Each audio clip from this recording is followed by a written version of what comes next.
Are you on the Aqua Velva tonight? Let me know. Alien Girl, you are looking stunning for being new to this planet. Thank you. We'll start up this feed. All right, one feed is running. And let's see here. We got 30 seconds. Grendel, thank you so much for the super chat, man. Always appreciate you. Thank you. And let's see here. About 20 seconds, everyone. Great way to support our show is hit that thumbs up, hit that subscribe button. We are 563 away from 10,000, or 463 away now from 10,000. Do a little shopping at the SOR Vault, facebook.com/the SOR Vault. And hey, Fabster, how you doing? Here we go, guys.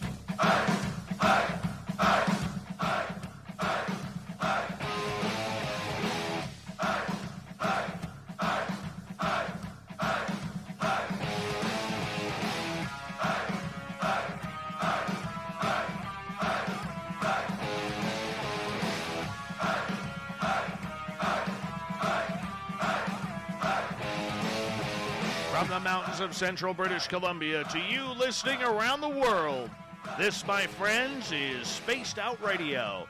My name is Dave Scott, sitting in the captain's chair of SOR headquarters.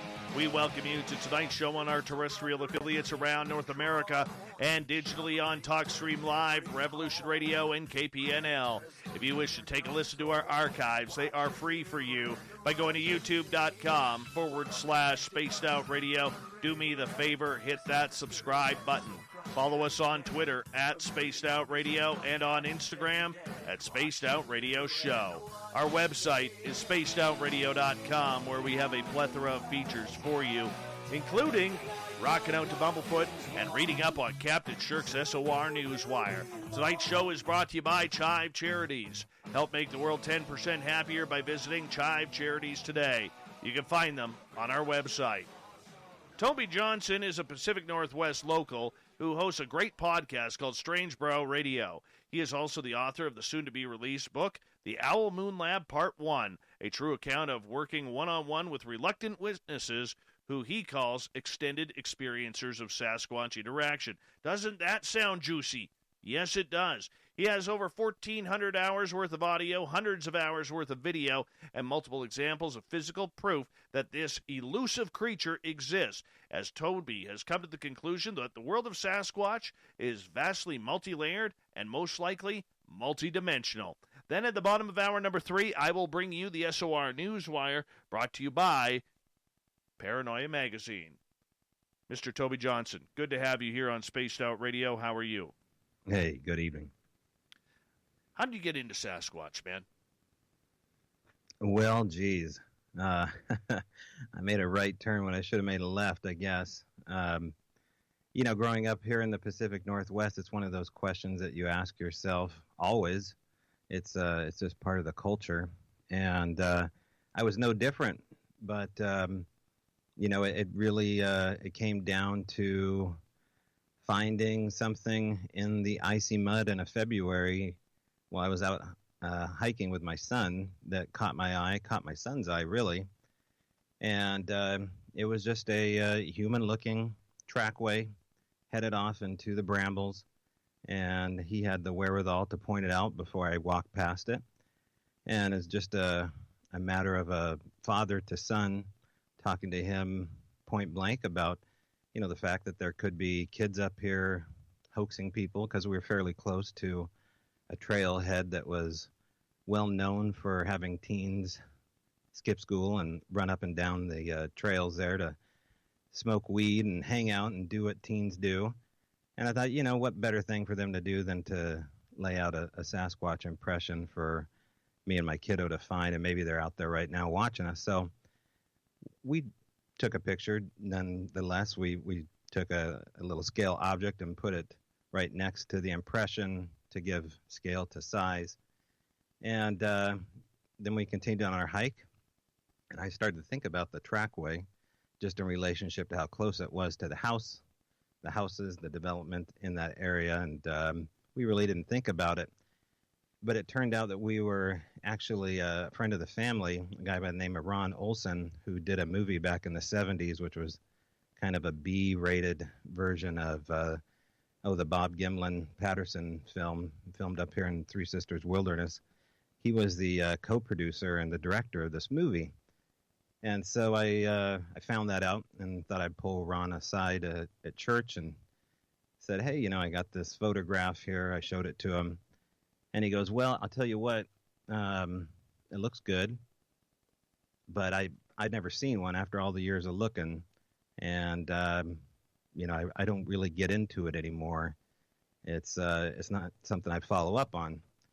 So he set me up with my first witness that I talked to. And that's really where things kicked off. Wow. That had to be a little eerie. I mean, coming from this, everybody thinking it's a hoax. You think it's just some sort of mythical creature that's out there, and then all of a sudden you start learning that there might be a little bit more to this. So when you started going through this and you really started looking into the entire phenomena, what was your first impression? Well, my first impression was that it was full of people that were authentic. These people were profoundly changed and moved by what they believed was a real incident, was something physical. And that was how it began. As a child looking on the library shelf, the books that existed in the paranormal section were generally ghost, telekinesis, psychic phenomena, UFOs, and Bigfoot. And so as a child, I thought Bigfoot belonged in that category. But most of ardent scientists, people that believe in Newtonian science, back up the argument that this is a relic hominid, and really the only credible way to look at the phenomena is through this permission slip of understanding that we're looking at something that has evaded man and is in low numbers enough to do so. And so that's how I was introduced to it. And honestly, it slowed me down. And I didn't know it at the time, but because of the fact that I, really wanted to meet these people and understand how their mind worked, get to know the phenomena through their eyes, and then hopefully go out to a location, an active location, and get to know people that had this phenomena happen.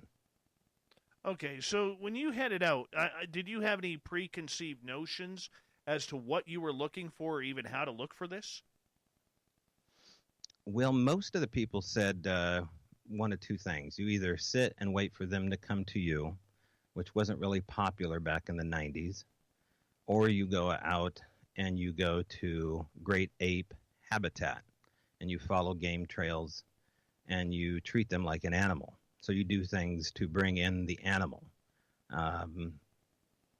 Both those ways have different consequences. The way that I was taught to go out and look for them through rapping on sticks and yelling has a consequence of getting generally a negative reaction and less of a reaction. The other way of just hanging out generally right outside of your car, maybe a campfire, just being yourself like you would be if you're, taking the weekend off, brought about a very interesting curiosity as far as the phenomena coming in on you, and not nearly as aggressive.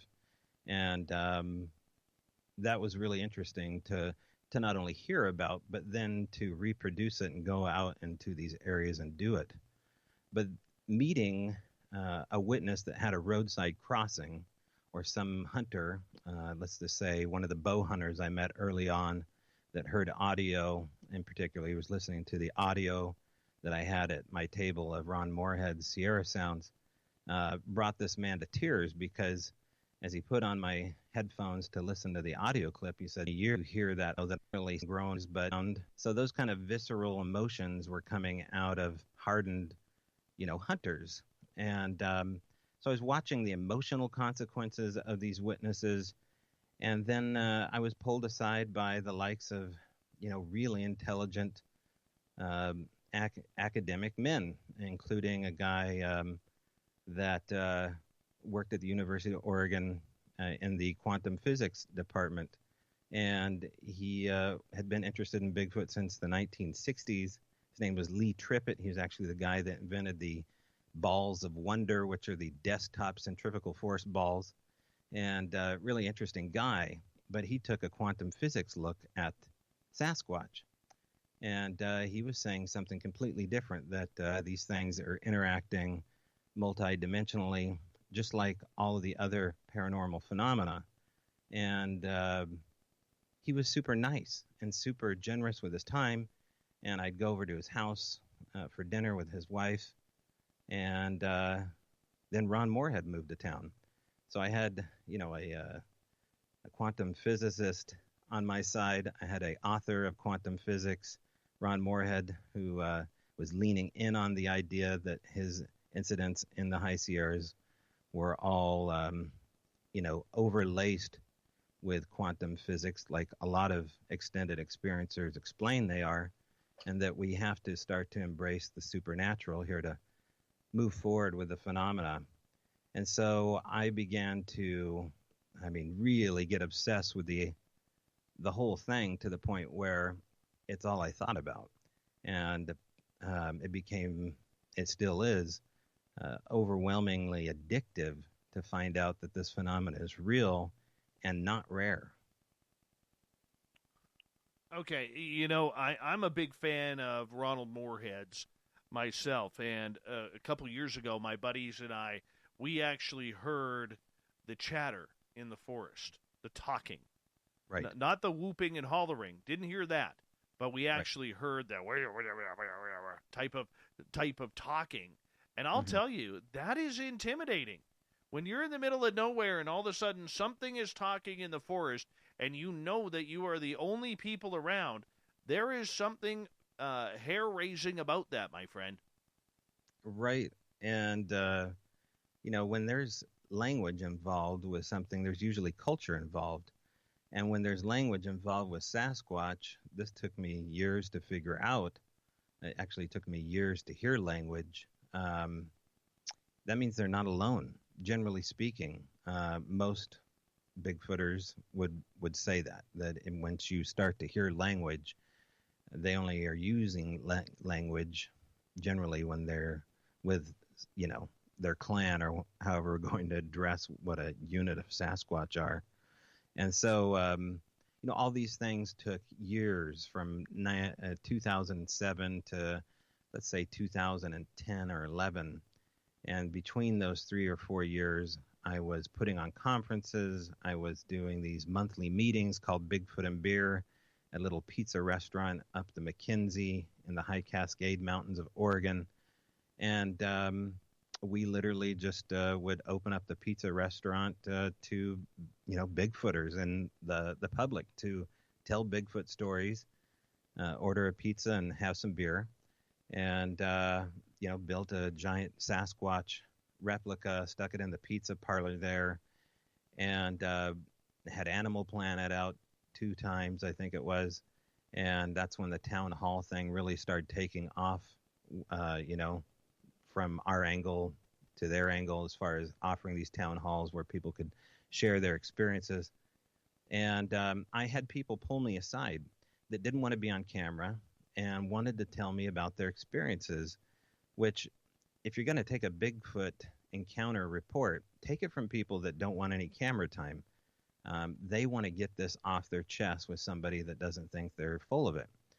And so that's when a guy by the name of Jeff Boiler pulled me aside. He was Vietnam recon. He was a deputy sheriff near Sisters, Oregon, back in the 80s.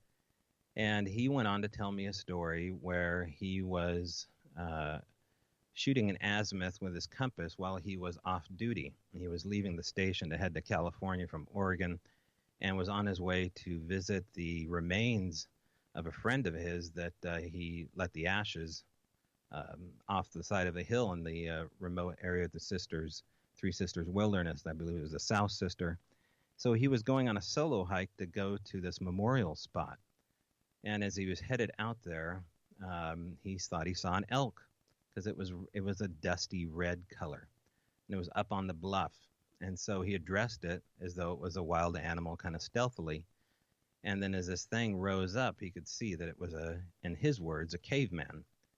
And it unnerved him so much to see the difference between what he thought it was to the reality of it was, and he was a cop.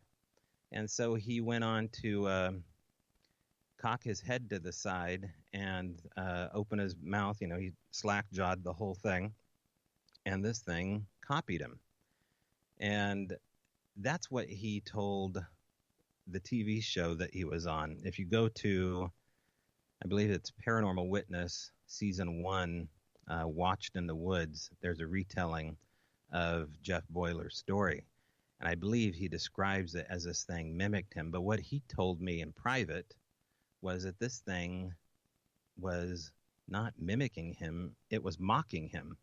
It dropped its jaw and turned its head to the side in a way that was there was a micro expression. As a cop, I guess he could understand it, that this thing was expressing to him, yeah, I'm here, you dummy. I've been here the whole time. And, you ain't got nothing on me.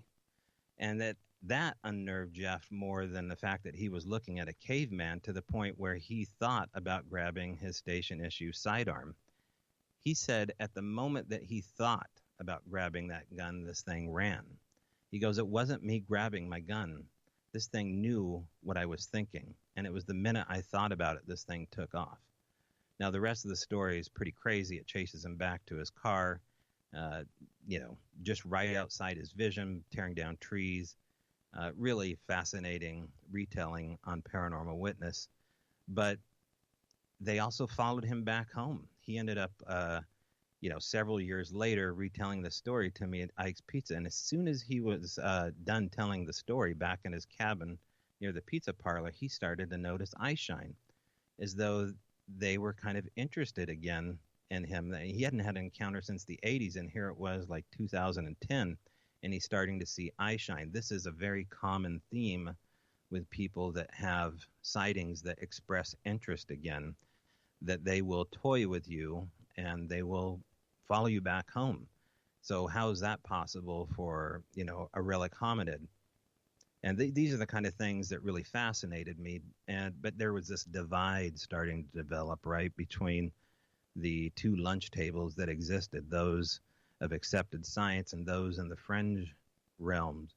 And I started to find myself settling easily into the fringe world. And that's where this is all going now. I mean, back when this wasn't cool to be talking about, we would all just be the weirdos over there at the weirdo table talking about all the weird experiences. But now, it's pushing that way to a degree where I think you can talk about this. Calling it a relic hominid is a rather new verbiage. Before it was Gigantopithecus, it was the missing link. Now we've added in the word hominid into the theory here instead of primate. And so that was really the catalyst, for me starting to make a move here, was having these monthly meetings at Little Greasy Spoon up the river. Kind of changed everything. Okay. So as these experiences started coming in and you started listening to these experiences, I'm curious, when we all learn about Bigfoot, we automatically think some sort of great ape. We all think some sort of monkey or giant, big hairy giant wild man of the forest, the way many First Nations and American Indians look at this. But here you are listening to this story, and it is complete woo. How do you take it seriously?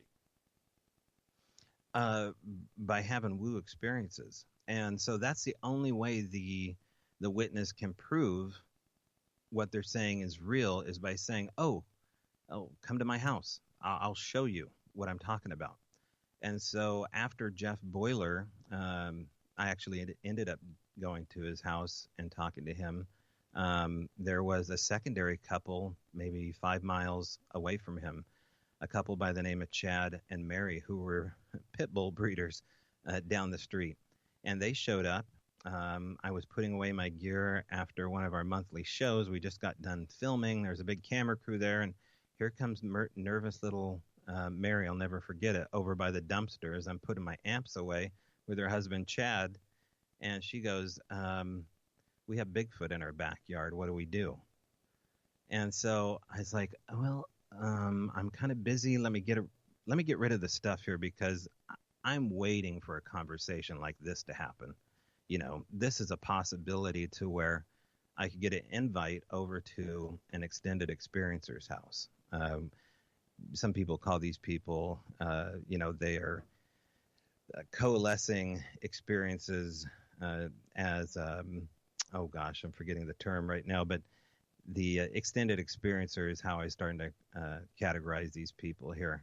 Habituators. And I never liked that term because it didn't seem to point in all the right directions. And so here's Mary telling me, she's, asking me, what do I do? What do we do? We have Bigfoot. I have kids at home.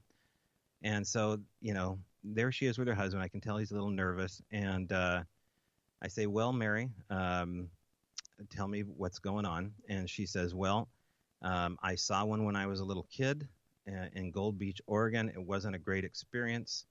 And I don't want my daughters to see what I saw. And I know they're back. And I could see her husband was also a witness, but he was very reluctant. Turns out they invited us out to their house, and they did have Bigfoot in their backyard. We could see all the telltale signs that they did, and it got really weird really quick. And so we took advantage of that weirdness. They invited us to take advantage of that weirdness. They were describing, something racing in their backyard that could move faster than light or sound, but yet was as big as an elephant. Strange lights in the woods, very strange stick structures, pinched together little sticks with mud and pitch, almost to make a glue, and then stabbed into these muddy staircases that went up this, 40-degree ravine.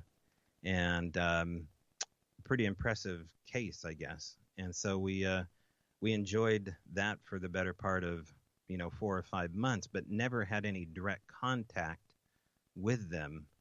And that's when I met their neighbor, a guy by the name of Earl Kelso. Earl had no idea that Chad and Mary were having a situation like this happening, but yet here they are only 4 houses away with this hillside behind them. It turns out I would need Earl's permission to go into this hillside where the rest of the activity seemed to be happening. And I just cold called Earl, walked up to his house, and we had an interesting conversation. Turns out he was on SEAL Team 1. He was on the Arizona, just an incredible Navy background. And I was in the Navy, so we talked a lot about the Navy. And then he looked at my Jeep and he goes, "Hey, are you here because of Bigfoot?" And I said, "Well, what made you say it?" "Well, I see the Bigfoot stickers all over." He goes, he calls out for his daughter, "Hey, Candy, come on out here." And so there we are standing on his balcony, and out comes Candy, his daughter. And he goes, "Hey, Candy, go get those Bigfoot pictures." No. And so turns out that they had, barefooted human-type tracks in the snow, come down the hillside through the prairie, and then disappear in the field. Wow. And he goes, "How'd that happen?" And I said, "Earl, I have no idea, but I tell you what, if you give me permission to go up on that hill, maybe we both can find out." Well, you hold it right there because we are going to go to break at the bottom of the hour. We're going to find out what old Earl had on top of his hill. Was it Bigfoots? Do you have some Sasquatch, some wild men running around, or just a bunch of high strangeness? Toby Johnson from Strange Bräu Radio is here tonight talking Bigfoot all night long. Let's do this.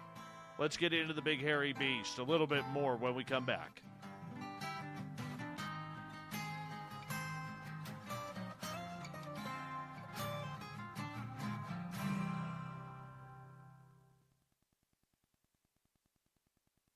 All right, we're clear. Okay. That's good stuff right there. Good storytelling. Thanks, dude. No problem. No problem. I like that mason jar. What you got in there? That's just water. That's just water. I used to have a major Pepsi addiction. I would go like through 2-3 cans of Pepsi a show. Gained a lot of weight. I got fat. I'm not gonna lie. I got fat. So now as much as I hate water, I gave up Pepsi cold turkey on June 1st, and now I'm drinking Pepsi Clear. Yeah, I wish. I wish it was that like old school cream soda that was clear. Yeah. That's good stuff right there. Vanilla soda. We got 107 in our chat room on YouTube alone right now. That's great. Yeah, man. Yeah, it's kind of cool. And, yeah. Yeah, Ron Moorhead lives down the street. We see him about once a month, and try to get him out in the field. You know, he's kind of a man without a place to hang his hat since COVID, like all these Bigfoot presenters are, and everybody else on the planet. But you know, he's got anxious feet to get out in the field, so try to do that once in a while with him. Well, that is, I would love to meet Ron. I would. And, gosh, wouldn't it be nice to go up to the Sierras there where his hidden camp is? Yeah, which is no more. I know, they tore it down. Well, and they had a huge fire roll through there. Shoot. Yeah, so it torn down and then it got burned down. Oh, man. Yeah. But there's so many good areas in your neck of the woods. I mean, you're right in the middle of it all. So. Oh yeah. We got Bigfoot. We got some aliens here. Mm-hmm. We got a lot of ghosts. You know, we up Randy Brisson, who is the. Yeah, he lives south of me. You know what? He has never returned any of my messages. Oh, really? Ever. Okay. Like, I have him on my Facebook. Never returned my messages, so I just didn't bother. Him being the Canadian contact for contacting the Woo. Yeah. Let me see here. Yeah, no, he lives a couple hours south of me. And I kind of do my own thing. I'm working on... I had one gifting site where there was some action early on. This we set that up in 2017. And then the forest fires in our area surrounded the area. Didn't burn it, but surrounded, came really close, like within a mile of it. And all of our contact disappeared there. Like, we saw our first deer on that road this year. Wow. And so we now have a secondary gifting site where we know they're playing with us. They didn't like it when we put the trail cam up. No, they don't. No, they didn't like that at all. In fact, the 7.5 days our trail cam was up, we didn't see a single... on camera, not a single bird, not a single anything. Chipmunk, nothing.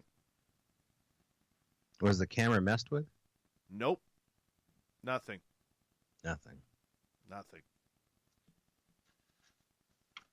Yeah. Well, we'll get into that. Yeah, bastards. They don't seem to mind certain types of tech, but we don't have permission with cameras for whatever reason. I know. I just wish I had a good video. I want to see a good video. Well, you know, someone was posting, what's the best video besides Patty? And, you know, there's two. There's two good ones besides Patty. It's the one from Russia that shows one jumping laterally between trees with a young man and a Russian guy with his dog. That one is pretty impressive. The Russian jumper, I type into YouTube, and then the sleeping bag peeker with Adam Davies and Laurie Simmons, where there's a 2-second clip of one hovering on its knees over them while they sleep at a campsite, and you can see the exhale of the hot air coming out of its mouth. Those two, I think, are pretty darn good.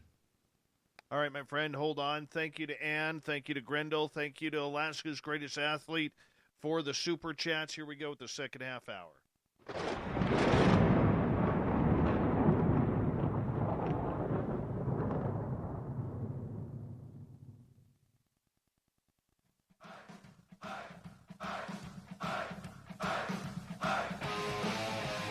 Second half hour of Spaced Out Radio is now underway. My name is Dave Scott. Thank you so much for joining us. We really do appreciate it. I want to remind you that if you have missed most of this show or others, check out our free archives by going to youtube.com/Spaced Out Radio. Do me the favor, hit that subscribe button. Our website is spacedoutradio.com, where we have a plethora of features for you, including rocking out to Bumblefoot and reading up on Captain Shirk's SOR Newswire. Follow us on Twitter at Spaced Out Radio and on Instagram at Spaced Out Radio Show. We continue on tonight talking Bigfoot with our good friend Toby Johnson from Strange Brow Radio, and here he is. And right before the break, you were telling us a story about good old Earl, whether or not he's got Bigfoots on his mountain. Right. Yeah. Well, it didn't take any time at all to get Earl's permission to go up to this private acreage. And Earl, was pushing 80, but his grandson was a spry 16-year-old. And so he heard our conversation between his grandfather and his mother and said, "Hey, if you ever go up there, I'll show you how to get up to the top." And I said, "Well, that'd be great." So we came up with a day, and me and Candy's son, who I believe was a little bit on the spectrum, not quite sure what was going on with her son, but super eager, nice kid, but there was something going on with him, and he was game and I was game, and he was capable. So away we went, and I think we started off in the morning, and it took us a couple hours to cut through blackberries to get up to the top. And the top, oddly enough, we ended up clearing out through, we basically just followed these old game trails and came up to this abandoned helipad. And it was slightly overgrown, but yet there was a circle of dug firs around a flat surface and some tall weeds. And we assumed that it was a helipad, probably for a forest fire or an old timber operation that had happened there. And so we decided, well, this would probably be a good place to put our tent.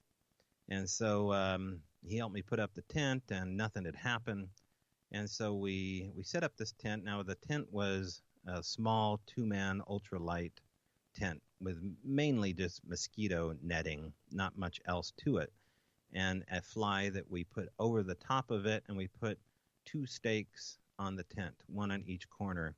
It was a full moon night, I believe, no wind, probably July or August, and we had a couple candy bars and put my map down in front of the tent, and then we decided to go for a hike. We ended up over the edge of the helipad landing at a clearing and looked down over the beautiful McKenzie River Valley. And as the sun started to set, I could look down and I could see where the tent should be. I had my binoculars out. And I thought, well, that's odd. I don't see the tent. Well, I thought maybe it was just around the corner, but we were, anxious to find out why the tent wasn't in view. And we were probably less than a half a mile away, I guess. And so we walk all the way back down, and the tent is gone. In fact, the tent had moved 49 feet around a corner and had been shoved 8 or 9 feet up on top of a rhododendron tree. Now, I call a rhododendron tree, which is actually a bush, a tree, because they are so big out here. And the tent was facing upright. The door was facing the right way. It was though something picked it up by the tent pole and then stuck it 8 feet up in this rhodey tree. But what was interesting about it was there was no wind, and the candy wrappers, the tent fly, and the map were all exactly where they would be if you were to pick something up and pull it away from it. No wind had blown any of these light little paper objects anywhere. And the look on this kid's face was, something to behold. And my look on my face was like, elation, because I had a hankering for some more action. And he was slightly scared by like, oh my gosh, this took human hands to pull this off. We're either maybe trespassing right now for human's sake, or maybe we're trespassing for Bigfoot's sake. But it got me interested in this area, and the area got so good and so weird that I nicknamed it Oz. So for the sake of the rest of the story, I would return to Oz quite often to have similar experiences, hopefully like this. Things that happened in Oz, oftentimes without this kid. One example was I took a friend of mine up there, a Bigfoot researcher by the name of Beth Heikkinen. And on another full moon night in the summer, we went up to this high area overlooking the McKenzie River Valley and this helipad. And in front of us was a clearing and then a blanket of mighty Doug firs. And they were maybe 200 yards in front of us. And about 11:30 at night, the biggest, brightest star. Now, I call this a star, but it was no star. This giant phosphorescent light, about 75 feet in diameter, pierced the blackness and opened up right in front of our eyes at tree level. And it was so bright, so beautiful, so amazing that it should have blinded you, and it should have made an explosion sound. And the look on her face was one of just like, yeah, I've seen those before. So that really caught me off guard, because this was something straight out of a sci-fi movie. If I was a wise man on Christmas Eve, I would have been following that star all day long. And it did it again. It moved to the left this time, and then it dropped down through the tree line. It did it a third time, and then it did it a fourth time. Now, it took about 45 minutes for these 4 giant Bethlehem stars. Never really thought of the fact the gal's name was Beth, and this was like the star of Bethlehem. But you look for weird synchronicities when you're involved with this. Anyway, I was always told that if you go out looking for Sasquatch, eventually you're going to see these lights. So this was my first confirmation that Bigfoot hotspots also have this living light phenomena. And this light was more of the absence of darkness than it was light. It was stripping away dark. It was a piercing white that you could look straight at. Very unusual, and not described a lot by Bigfooters. But what I did see the third or fourth time I went there was what Bigfooters would call little tiny sparks of light, little white sparks of light flashing maybe, 8 or 9 feet up. And so it became more usual to see lights in Bigfoot hotspots. Eventually, I would go to this spot and find what looked like an animal mutilation. It was a mole that was ripped in half and set in front of a trail I just walked in on. As I bend down to take a photograph of this mole that is oozing blood and has no signs of predation, has no bugs on it. I just walked the trail. I hear something that sounds like an elephant on 2 legs run up behind me in broad daylight. And I assume it's probably Mary's husband, Chad, right? Because he's not too far away from where I am. And as I turn around in broad daylight, this subject stops within 12 inches from my backside. And there was nobody there. So now I have the issue of, something's cloaking. I either have a ghost dealing with this. Maybe this is old tribal, native land. We don't really know too much about the history here, but we sure are getting a lot of Bigfoot reports, too, from this area. And so Oz was really, the first place where I had permission from what I would call these extended experiencers of Sasquatch interaction to say, yes, we have weirdness. Yes, it's Bigfoot. It's also UFO stuff. It's also, ghost type interaction as well. And from that moment on, I just invested most of my time looking for more extended experiencers like them. Well, let's go back here to whatever this was that rushed up on you. And I think anybody who has had an experience in the paranormal has had something similar happen. What was going through you at that point when you felt this thing get right on you? Well, you're helpless. I mean, you have to, in a way, you just have to be able to totally release yourself and offer yourself up to the fear factor and to say, I'm going to be okay no matter what. It's only the fear. There's nothing beyond the fear here. There's not going to be any physical repercussions of me coming in here because they're going to know my intent. This is something, really big in the paranormal woo community, is they're constantly looking into your intent. But when a moment like that happens, it's complete visceral fear. And for those few minutes, I thought I was going to get roughed up by Mary's husband. That was my main concern. Maybe he didn't like me coming on their property investigating, his house with his wife there alone with me and the team, or, I didn't really know. You have to be careful when you're, getting involved with strangers. You don't really know who these people are or what their records are. And in his case, I was a little bit nervous about that. So that was my main assumption. But then when the reality set in that there was nothing there, a different kind of fear set in, a fear. And it's a fear mixed with being humbled and total excitement for the fact that this is so much cooler than just Bigfoot. There's something else way cooler than just, an undocumented primate out here. Okay, so when you had that happen, all right, and you were literally, let's just be honest, you probably crapped your pants a little bit. You probably did. And, I can feel you blushing right now as I say that. But that's okay. That's okay. We've all been there. We've all been there when it comes to this. Radio, strange. yes. If you're in the forest and something runs up on the back of you, the chances you're either going to poo or you're going to faint. And I don't think you fainted. So anyways, keeping it light a little bit. Mm-hmm. How long did it take you to turn around and see what was there? Well, I had no choice because it was, it was a one-way trail. There was one way in, one way out, unless I ran down through the blackberries. Now, I could see the highway, and that gave me a little safety protection. I could see Chad and Mary's place. I could hear the pit bulls. I knew Earl was less than 200 yards away. It's broad daylight in the summer.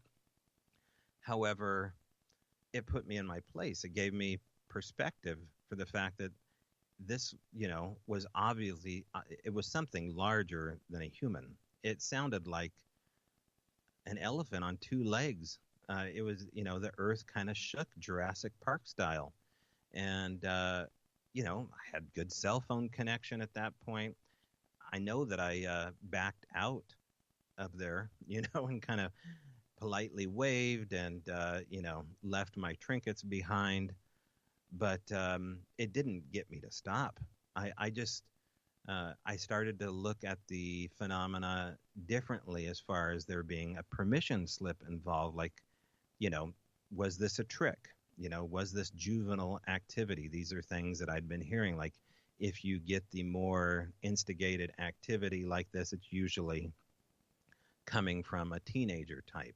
And this is part of the tricks that they play. The Native Americans will talk about one of the protocol that the teenagers have to go through, where they have to, go in front of a human without being seen. I don't know if that was the case for what happened to me. I assume that what I had happen was real. It was a real experience.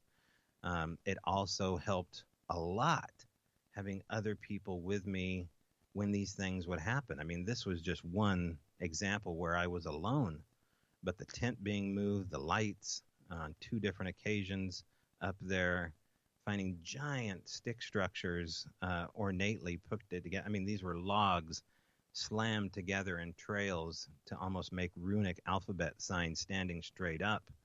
The footprints, all these things, we would end up finding scat down at Earl's property between two giant footprints. And I remember I ended up having conversation with I believe she's an archaeologist, Kathy Strain, down in California, who wrote a Sasquatch book called, I believe, Monsters and Cannibals. And she, walked me through the process of bagging my first scat sample or boxing my first scat sample, because you got to put it inside of a cardboard box to let it air dry. And just seeing these giant footprints in the fresh grass pressed down, and then a large human scat, right there in Earl's yard.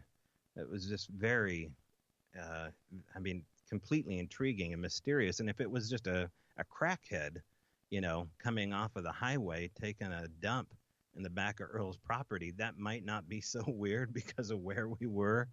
But it had bone in it, and it was bright kind of red. It looked like meat.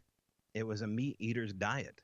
And we sent the scat sample pictures off to Oregon State University. And I think they have a veterinary department there, and were willing to at least look at the photos. And they said, well, the only thing that could be is a timber wolf. Other than that, we don't know. And, there's no really agreed upon consensus that we have wolves in Oregon in that part, let alone timber wolves. So I tend to think it wasn't a timber wolf. If it was, it looked like it was standing on two legs. And, boy, that really got me thinking. I can tell you this. When you start thinking like that, this whole thing becomes very intimidating, and you feel really, really small, don't you? Yeah, but that's a good feeling to know that you're not at the tip of the spear, because it makes your troubles seem so minuscule, and it makes the infinite so much more possible. I mean, the fact is that this isn't a fairy tale. This isn't BS. That these things are actually happening. And, all of the small stuff in the world just seemed to roll off of me. I went through a divorce, several job changes, some medical issues in my family. And, I was able to put those in a whole different box, understanding that, for lack of a better, word, magic was real, that these mythos were actually coming from a place of fact. I didn't care about debunkers. I didn't care what my family thought. None of that. I was getting solid answers. Now, some of these things needed to be debunked along the way. Not everything that happened to me that I thought was great evidence was great evidence. Some of these things, it takes years to debunk these things. Ghost hunters talk about this. UFOlogists talk about this. Some of these videos and photos, it takes time to figure out, okay, now we understand how we got that wrong. Doesn't mean, for there to be a generic or counterfeit dollar bill, there has to be an authentic one. And that's exactly what we got with this phenomenon, is that there was this authentic link to the paranormal, and it persisted. There's so many cases between 2010 to 2012. I was kind of an ambulance chaser for the paranormal. If I could have had a Ghostbusters type vehicle to swing off the McKinsey and check out every incident, I would. But working 45 to 50 hours as a truck driver, and then going to the University of Oregon to go to school full time, I just I didn't fit it in as much as I wanted to. But the drive was sure there, and podcasts weren't really a thing. I think I did maybe start one of the first Bigfoot podcasts on talk radio. I think it was with Talk Shoe Radio, I think it was. And I opened up an internet line called Bigfoot Air, and tried to take witness reports at the dawning of podcasts. And that went on for a year. But for the mainstay of it all, it really was these monthly meetings that were garnering the trust between me and the extended experiencers.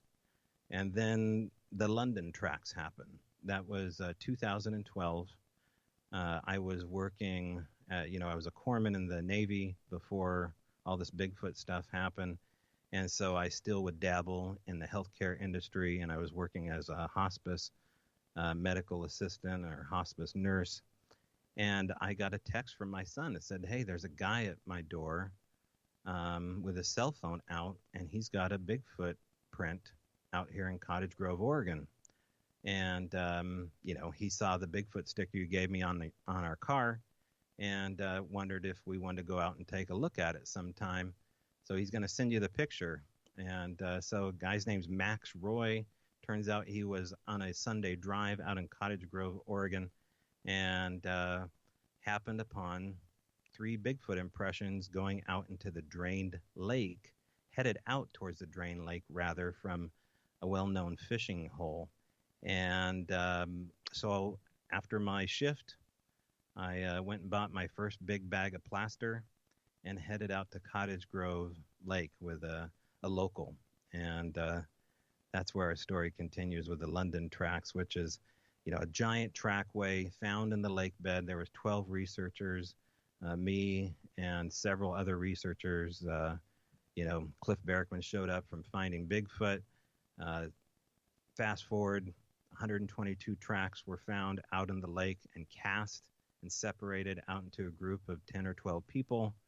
All these years later, the tracks are under dispute whether or not they're authentic, and there's not much that can be said or proved beyond that. There's an impressive trackway as far as I'm concerned. Nobody's ever came forward and said that trackway was debunked, and people can read all about the London Tracks. I'm sure that there's YouTube videos about it. We shot so much video, and there's so many plaster casts out there, but the point of that is that it got me interested in this whole new area, Cottage Grove, and in particular south of Cottage Grove, going down to the Umpqua Basin. And if it wasn't for this giant trackway, I probably wouldn't have hung out there so much. We had Cliff Barrickman on a couple of months ago. Nice guy. Very nice guy. And we got about 90 seconds here. But one of the things he said on this show that I could not agree with him at all, which was he believes in these prints that just stop.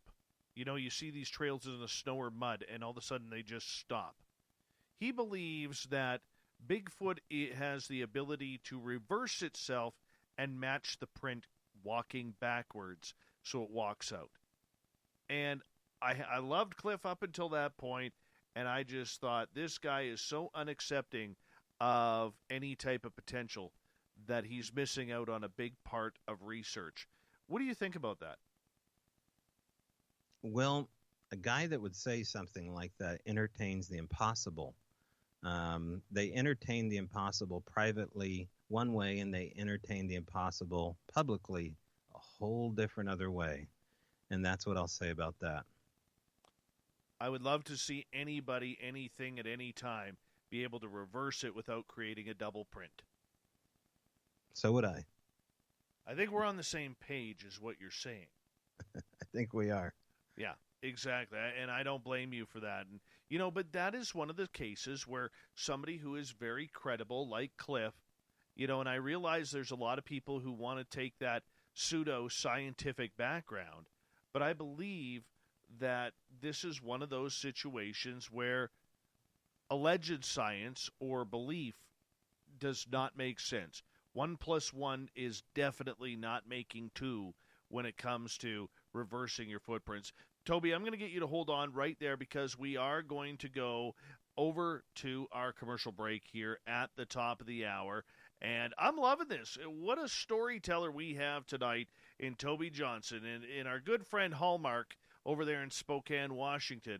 I know he's got pause on the Hallmark channel just so he could listen to this and maybe learn something, and we appreciate him recommending Toby as a guest tonight. Toby Johnson continues with hour number 2. More Sasquatch talk on Spaced Out Radio coming up.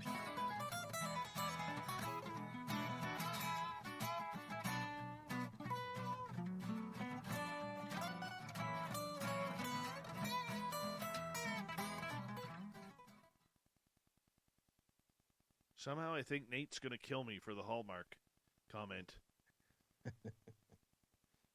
Nate Rudd, we've caught him a few times here watching the Hallmark channel.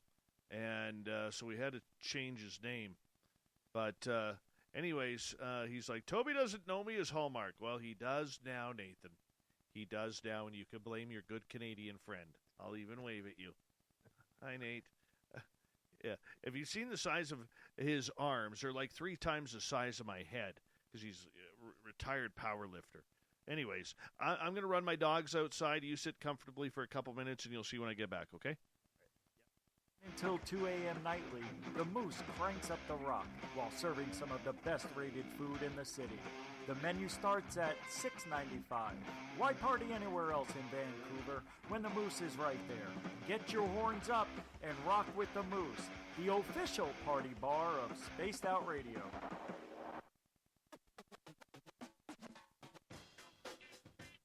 The SOR Vault is open for business, and we have some cool swag for you to pick up.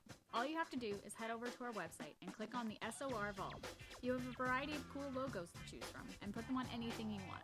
T-shirts, hoodies, hats, coffee mugs, you name it, we can get it to you. So do your shopping by supporting the store you love. Get your Spaced Out Radio swag at the SOR Vault today.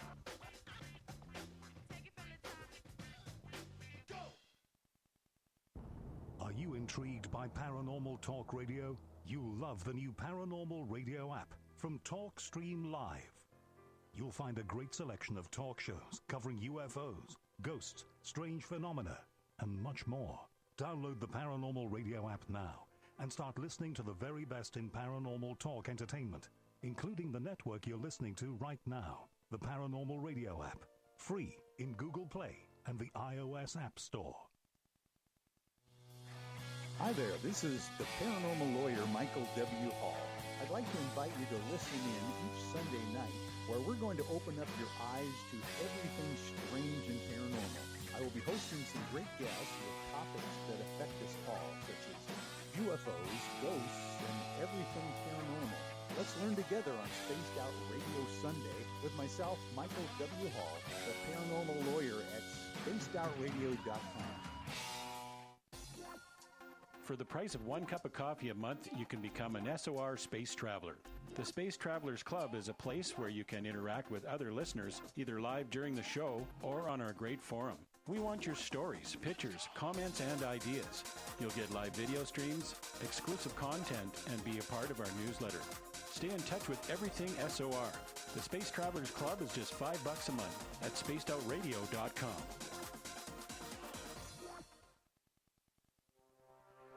We are scouring the world for the most intriguing stories of your day.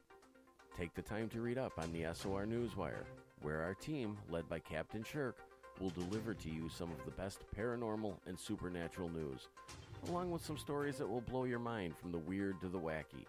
It's the news outside the news that piques interest, and that's what we're looking to deliver to you. The SOR Newswire, only at spacedoutradio.com.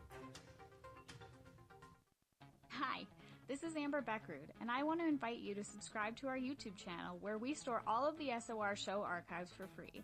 And as an added bonus, every 2 weeks I'm posting brand new content on Cryptid Tales, where I will get into some of the spookier legends and folklore from around the world and tell the stories that go with them. Find us at youtube.com/spacedoutradio and check out Cryptid Tales today. Drop a comment and let me know what you want to hear. See you there.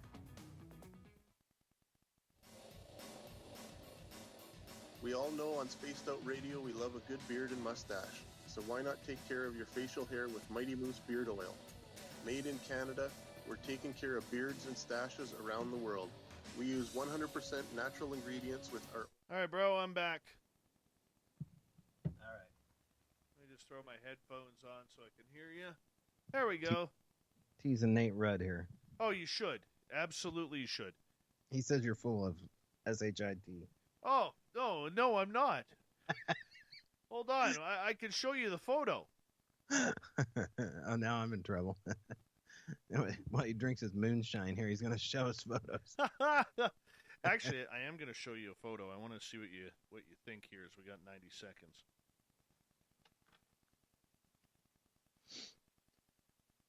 What's your opinion of that? Is that your colon? What am I looking at? Is it zooming in or is it too bright? I see a basketball, and is that a handprint? Well, that's what I'm asking you.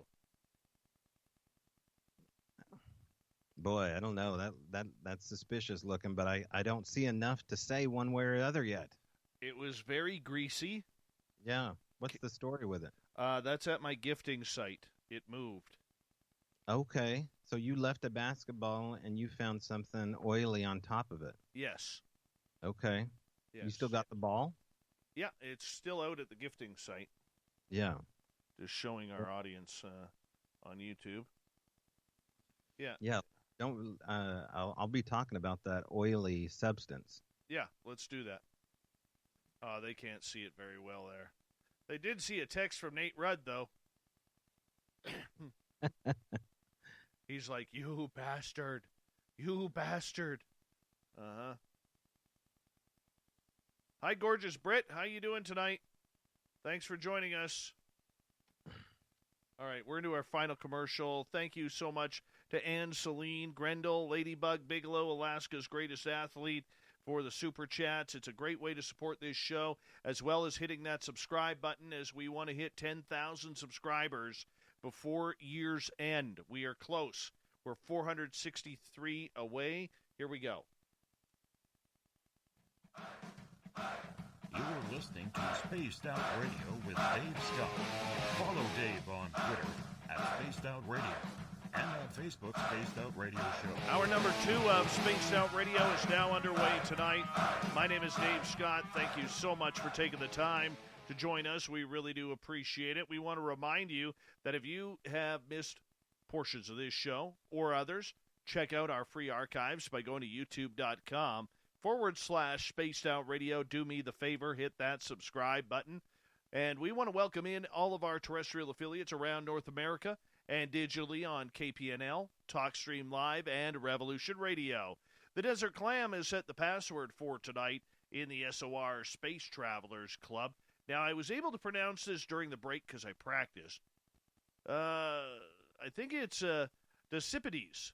Decipides is your password. Use it wisely, Space Travelers, as the Clam sets the password each and every night right here on Spaced Out Radio. Our website is spacedoutradio.com. We have a plethora of features for you, including rocking out to Bumblefoot and reading up on Captain Shirk's SOR Newswire. Follow us on Twitter at Spaced Out Radio and on Instagram at Spaced Out Radio Show. Tonight we are talking Bigfoot, Sasquatch. From Strange Bräu Podcast, we have Toby Johnson. He's out of Washington State. This guy knows his Bigfoot, and he's looking for it. But he knows there may be something special to this mythical creature. Toby, welcome back. Thanks. I got a question from Joe right off the bat. Now, in California, we have actually had a number of listeners talk about this, and listeners who own horses. Now, do you believe or have you heard the theory that Bigfoot will come into barns at night or meet up with horses in the fields and braid their manes? Yeah, absolutely. It happened to my girlfriend. We live at a property outside of the Olympic Peninsula here in Port Orchard, Washington, and she had a stable. It's right across from our property where we live now, and so she worked with horses a lot. And this is an active area we live at. We would kind of call ourselves extended experiencers at this point, and so she would find these braids on her horses. She would find 50-gallon drums of sweet feed also missing overnight. She'd be out bucking hay or, meeting the horse farrier and picking up supplies. There'd be things missing, things that have arrived, tools put in weird places. She'd have a mushroom occasionally thrown at her from the tree line. But the horse braiding is something really interesting because it gets into the knotwork of, the Native American braid. This is what it looks like. It's different than what's called a witch's knot, which is when a horse's mane gets caught inside barbed wire. It tangles it up and they're trying to scratch or they, just get it caught. But these are 3 different strands generally knotted or roped together. Now, they can be intricate or they can just be simply fashioned together. I've seen at least 2 of these knots framed. One was at Sally Shepard Walford's house near Elkton, Oregon. A witness gave her one of the knots, and then another one at a museum. So, yeah, that's that's something interesting. And then, of course, the relationship of what a knot means as far as looking back at tradition. There's, the practical use of making knots. There's the beauty of knot work, but then there's this also spiritual aspect of binding and tying together. I mean, the rope ceremony of marriage, through Irish traditions and whatnot. So you start looking down those roads of maybe what's going on, because there are stories about Sasquatch molesting or raping horses. I have heard this. Let's get into this, because as woo as it sounds, I mean, there's a lot of people who've reported this. Yeah, there's a witness back in the 2010 on Bigfoot Air. One of the first witnesses I talked to, an extended experiencer, no doubt, is a gal that still has activity named Connie Gwinnip. And she had a Sasquatch by the name of Chipinga, who did very similar things as far as steal sweet feed from the garage. Chipinga, I believe, was a part of a larger clan and help her get rid of a rogue Bigfoot that she saw raping one of her horses. And it was a brutal act. To hear her describe it was quite the thing. She still stands by that story. Apparently the Sasquatch was did away with by Chipinga. And so, saying this out loud sounds so ridiculous. I know these names sound so ridiculous, not as ridiculous as Baby Yoda's found out name, which I just found out last season on Mandalorian, which is way dumber than Chipinga. But I digress. Connie stands by the story. My question is, are these knots found on horses signs of there being some kind of property, or, I don't know if I dare say some kind of relationship standard. I think Native American women that had their hair braided, there was some preconceived notion that they were taken by, a brave. If there's any First Nation people listening, please, tell me if I'm wrong, but they didn't just braid their hair because they wanted to look pretty. There was symbols behind the braid, and maybe there's a link to that. I mean, when you start looking down, the cultural road of what Sasquatch is and who they are, you have to start thinking of them as being a unique kind of people. I mean, they are undocumented citizens with magical powers, or they're not, but they sure damn exist. And right. That's where we are. I was talking to a friend of mine here in my town, and I live in a pretty rustic town where there's a lot of people who have horses. And I asked her about whether or not her horses have had their manes braided. And she said to me that she always thought it was the fairies, because up here they call them fairy braids. Is that the same thing? That could be. I mean, where did the term witch's knot come from? That's a really interesting name to give a knot from a horse due to a barbed wire. And there wasn't barbed wire back in the 17 or 1800s, probably when this term came to be. I don't know when barbed wire was, invented, but to call something a witch's knot, I'm sure has some interesting lore to it. And anything that has a name like devil, witch,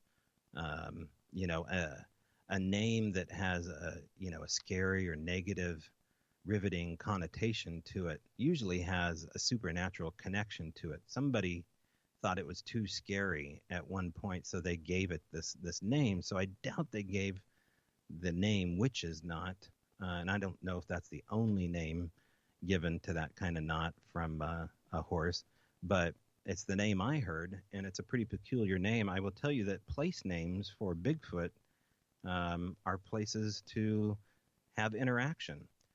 Henry Franzoni is wildly overlooked, and he loves it that way, but he's one of the best sources of information when it comes to experiencing Sasquatch on their terms with a scientific explanation, kind of based in the realm of Tesla and quantum physics. He's a scientist out here near Deer Island, Washington, wrote the Bigfoot book, Spirit of Siatko, And Henry talks all about in that book the importance of place names to have interaction. So go on Google Earth, look at a place that has a scary name or an interesting name like devil or booger or spirit or ghost or snake, and go camping there. And that's exactly what he did when he had the question whether or not, is Bigfoot real, and went to a place called Skookum. I believe it was Skookum Lake that he went to, or Skookum Meadow. And I don't know if it's the same one where the Skookum cast came out of that was discovered, but, really interesting that these names have that kind of history, and they're attached to something not just related to Bigfoot, but to these power spots. People that think that, Skinwalker Ranch has the trademark image of weird areas are absolutely wrong.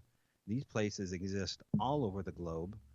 Maybe they exist on ley lines. Maybe they exist in places that have been geomanced by ceremony or altered states. But these are places where Bigfoot seem to coalesce, not only at extended experiencers' homes, but maybe these homes happen to be laying on these power spots. I got a question coming from Eric with a K. We're normally his fourth favorite show out there. We're number 4. We're proud of that. And he is asking, Toby, have you ever heard of Dr. Matthew Johnson, also a Bigfoot researcher from Oregon, now in Washington State? He's wondering what you think of his research, if you have. Yeah, I've been to 2 of Matt's hot spots, and Matt and I, we used to go out in the field, and so I've been to Soha, which is his first really weird area he started to talk about. Now, Matt was an aper, and then I invited him out into the High Cascades for one of our conferences, and after that conference, he wasn't so much an aper anymore. He decided that the rest of the story needed to come out, and his black and white great ape experience from the Oregon caves turned into a supernatural experience. That was the rest of the story. I think he said he saw the Bigfoot cloak in front of his eyes. Now, Matt gets really emotional recounting that story. If you go watch his testimony after it happened with the park ranger there, you'll see that he gets very teary-eyed, and he's almost reliving the experience every time he still tells this story, which is, unusual to see a man that's over 6'5" break into tears. But this is what the phenomena will do to you. Now, Matt has all sorts of specific claims about individuals and where they come from, to the degree I'm uncomfortable saying, I believe that. He knows I feel that way. But a man doesn't travel once a month for 5 hours to go to a Bigfoot hotspot that's BS. You go to those kind of places religiously, like you're having a religious experience, like you're on a vision quest. This is your Mecca, because you're having contact with a spirit being. And he absolutely is. Now, I don't know what he's communicating with now. I don't know what he communicated with then. But Matt is the real deal as far as the areas that he goes to. He's got way too many witnesses on his side. He's got hundreds of testimonies from people that have been to his area that have experienced extreme measures of supernatural activity, including portals. And those come from academics that have experienced entities coming out of portals. I was contacted one night as Matt was having a supernatural experience with an academic in Soha, where they had a portal open up. And here I am, 12 o'clock at night, 3 hours up the road, talking to Matt about this event unfolding before them. And so, I'm not uncomfortable talking about any of these things, but what I am uncomfortable talking about are specifics that I can't verify. I just, I want to have these experiences so I can verify them too. What I believe is that these secrets like to make fools of people, certain people, especially people that are focused in with the wrong intent and where ego gets in the way. Now, this is a trait of man, right? This is something we all overcome. It is addressed throughout the tales of time. Look at the Lord of the Rings. I mean, the ring is the tale of man's obsession with ego and power. This is what this is. A lot of times this turns into a race of, an obsessive race to, try to pursue one man's ego to prove something, to gain power. Because what we're messing with right now has no trouble with space, time, omniscience. It is God-like. I just did an episode with Rich Germeau, who is good guy. And he's a neighbor, lives over by Ron, sat down with him at his property and talked for an hour and put it up on YouTube. A lot of good responses.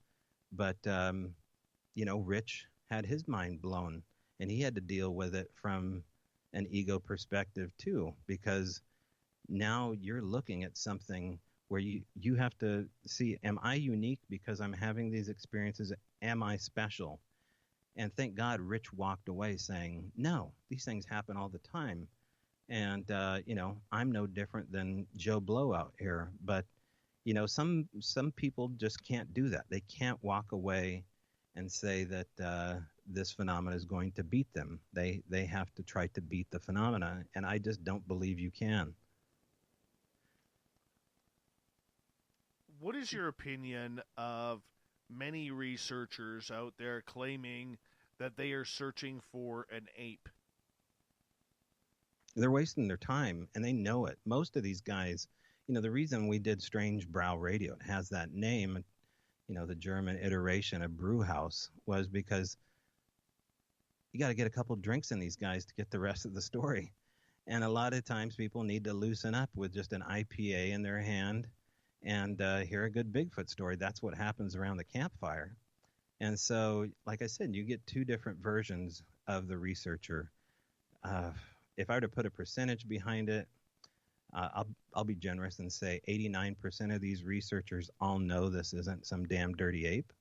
They all have stories that upset them. I learned to say it frustrates them, okay? The phenomena frustrates them. That's my kind way of saying it's supernatural. But I understand that.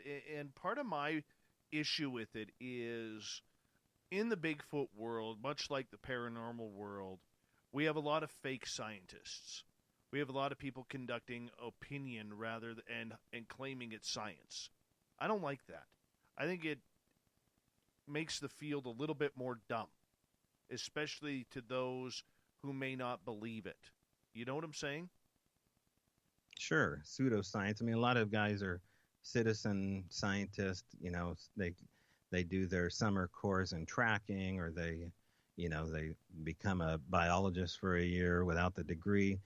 Anybody can be anything they want. When you have the real experience and your ego's in check and your intentions are correct, again, with these intentions here, it's a huge thing with the phenomena, and it bypasses science in a degree that you have to look at it through the psychology of what's happening here and the spirituality of what you're connecting with, because not everything is benign or gray. Some of these things are straight up black that you have contact with. But that hasn't been the case for me. But because of this activity attracts itself and tries to make, the Native Americans talk about the trickster element. They relate it to, the coyote. They relate it to Sasquatch and some other beings. By the way, Sasquatch is on their totem pole along with all the other real living, breathing animals or types of human. There's many different theories from many different tribes on what Bigfoot is and what Bigfoot isn't, but they will say it is. Whether or not it's good or bad, some believe that they are cannibals. I talked about Kathy Strain's book regarding cannibals, and some Native Americans believe this is a dark subject and that you will be on the losing side of life if you approach the phenomena. But I think that has to do with ego. I think that has to do with motivation and tension. You're not going to get that out of any of these flesh and blood researchers. They're only interested in proving their ego that they were right. And it's so sad to see because these are good guys. Like, these are guys that would do anything for you. These are like the red-blooded American dudes, right?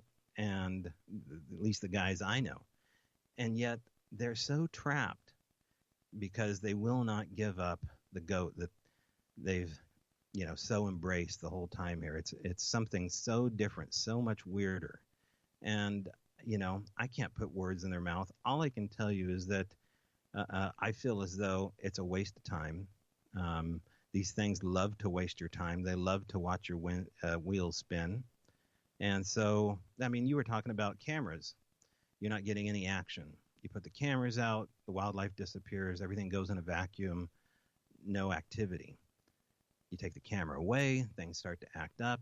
These are not attributes of, squirrels and deers and any other creature out there. You can get amazing evidence with a game cam. Yes, they can see the IR beam periodically, but whatever is happening with the use of cameras in the field, I said that we don't have permission yet to take photographs of them. I don't know if that's necessarily the case, because why would they let us leave out recorders?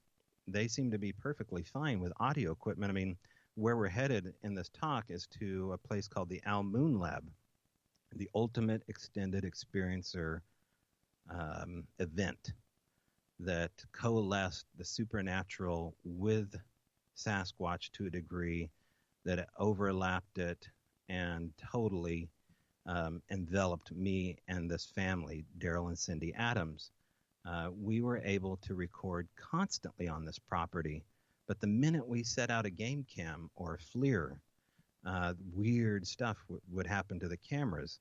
And so, to explain that to the degree where it makes sense, it almost gets back into what Cliff was saying, where you have to explain it away in such a degree that it's more ridiculous than the supernatural theory that they have a power that we don't understand yet. There was that story out of Mount St. Helens from around the 1930s where the hunters/miners were attacked in their cabin. As we got about 90 seconds to go here before we go to break, do you believe there are packs of this creature that are not as docile as most that seem to wander around the forest of the Pacific Northwest? Yeah, the same way that you would wander around the wrong streets of Seattle and wander into, an anxious group of Antifa or something. Yes, there seems to be that as well, but there's these other cryptids out there as well that don't seem to be on the same page as far as being socially acceptable. And I can't discount what those entities are either. I don't know what they are either. I look at that story at that cabin, and it just makes me think, wow, did those creatures attack because they were threatened and the one was shot? Or did they attack because we've heard all of these legends and stories that the creatures around Ape Canyon or Mount St. Helens seem to be just one pissed off bunch? Yeah, well, I think the legend goes is that there was, I think, a kill maybe involved before that group came in, and they were there to revenge the kill, if lore is correct with that story. I know that if you go to Ape Cave, the park rangers will tell you that Ape Cave and Ape Canyon got their name from some whole other incident that happened not related to Bigfoot. Well, let's hold on to that right there, because we do got to go to break. At the bottom of the hour, Toby Johnson continues talking Sasquatch here on Spaced Out Radio right after this.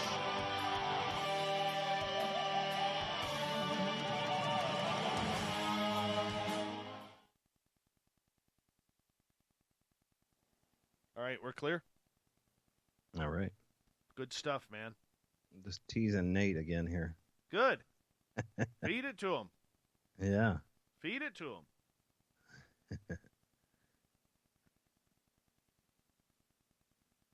Hey, Nate, I know you're listening. Could you answer the age-old question about why on the Hallmark movies that every woman is a journalist by career? And always with that soft focus lens with Vaseline on it, especially Yes. the aging lady over 70. The guys get away with murder, but the ladies need a little bit of Vaseline on the lens. And here's the other part with those Hallmark movies, because my wife watches them. The minute I go in there and I take a look, I just walk out. But the other thing, too, is they're all single moms, too. Single hot moms. I don't understand that. Right. Widows. Could be. Yeah. From the men that killed themselves from having to watch the Hallmark Channel. Exactly.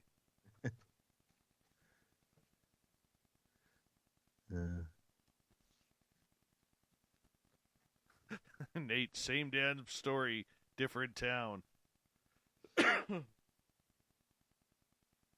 Mm-hmm. Yep.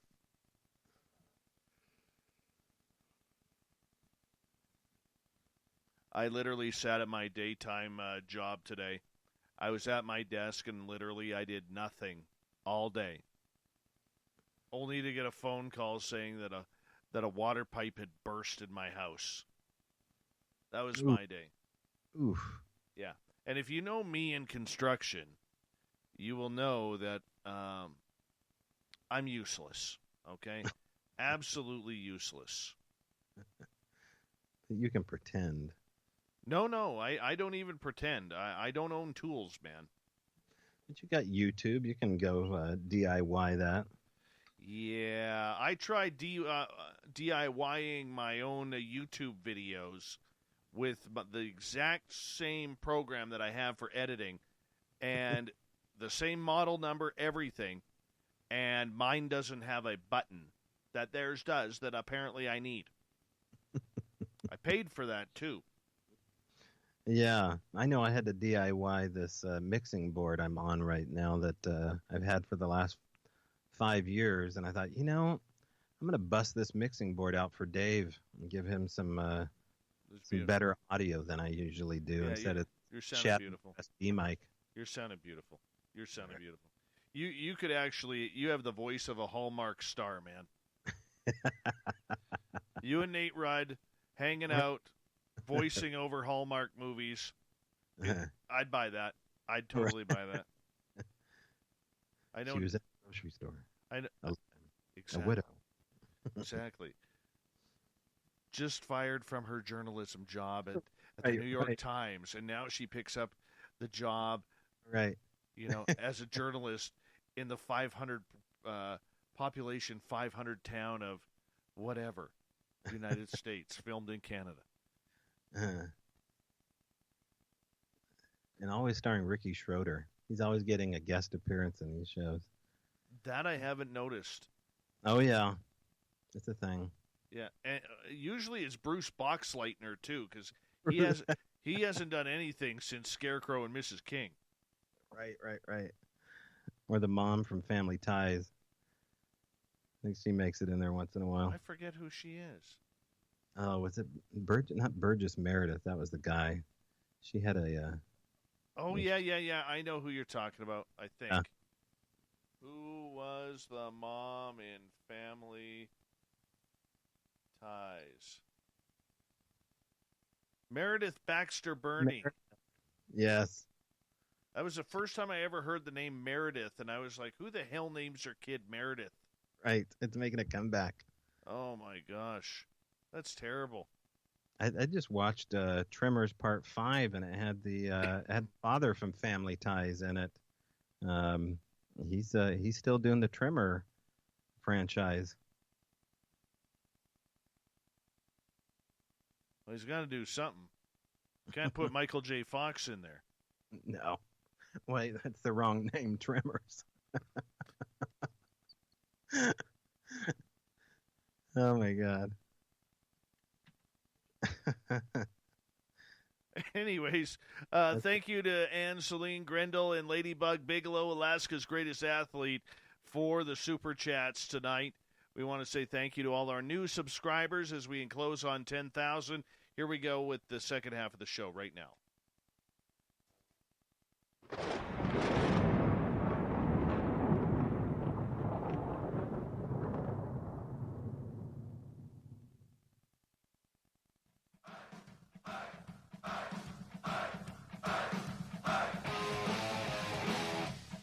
We passed the halfway point of Spaced Out Radio tonight.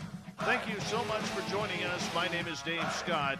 We really do appreciate you taking the time. I want to remind you that if you've missed portions of this show or others, check out our free archives by going to youtube.com/Spaced Out Radio. Do me the favor, hit that subscribe button. Our website is spacedoutradio.com, where we have a plethora of features for you, including rocking out to Bumblefoot and reading up on Captain Shirk's SOR Newswire. Follow us on Twitter at Spaced Out Radio and on Instagram at Spaced Out Radio Show. Let's continue on with the Bigfoot talk tonight. From Strange Bro Podcast, we have Toby Johnson. We're talking Sasquatch all over Washington State, Oregon, California, and, of course, up here into British Columbia. We love to call it the Pacific Northwest. Toby, welcome back. We're here. How are you doing? I'm doing good. I'm doing very good. Question from Joe, and I just got to find it. He is asking, what's your thoughts on the rumors that Bigfoot mimics other animals? He says the ones around his house like to hoot like owls. Yeah, big on mimics. Never seen a Bigfoot mimic anything. Never seen the face of a Bigfoot. But that would go along with not only extended experiencers, but, you know, it just goes back into the totem pole imagery of the whistling Sasquatch with the pursed lips on some of the First Nation carving.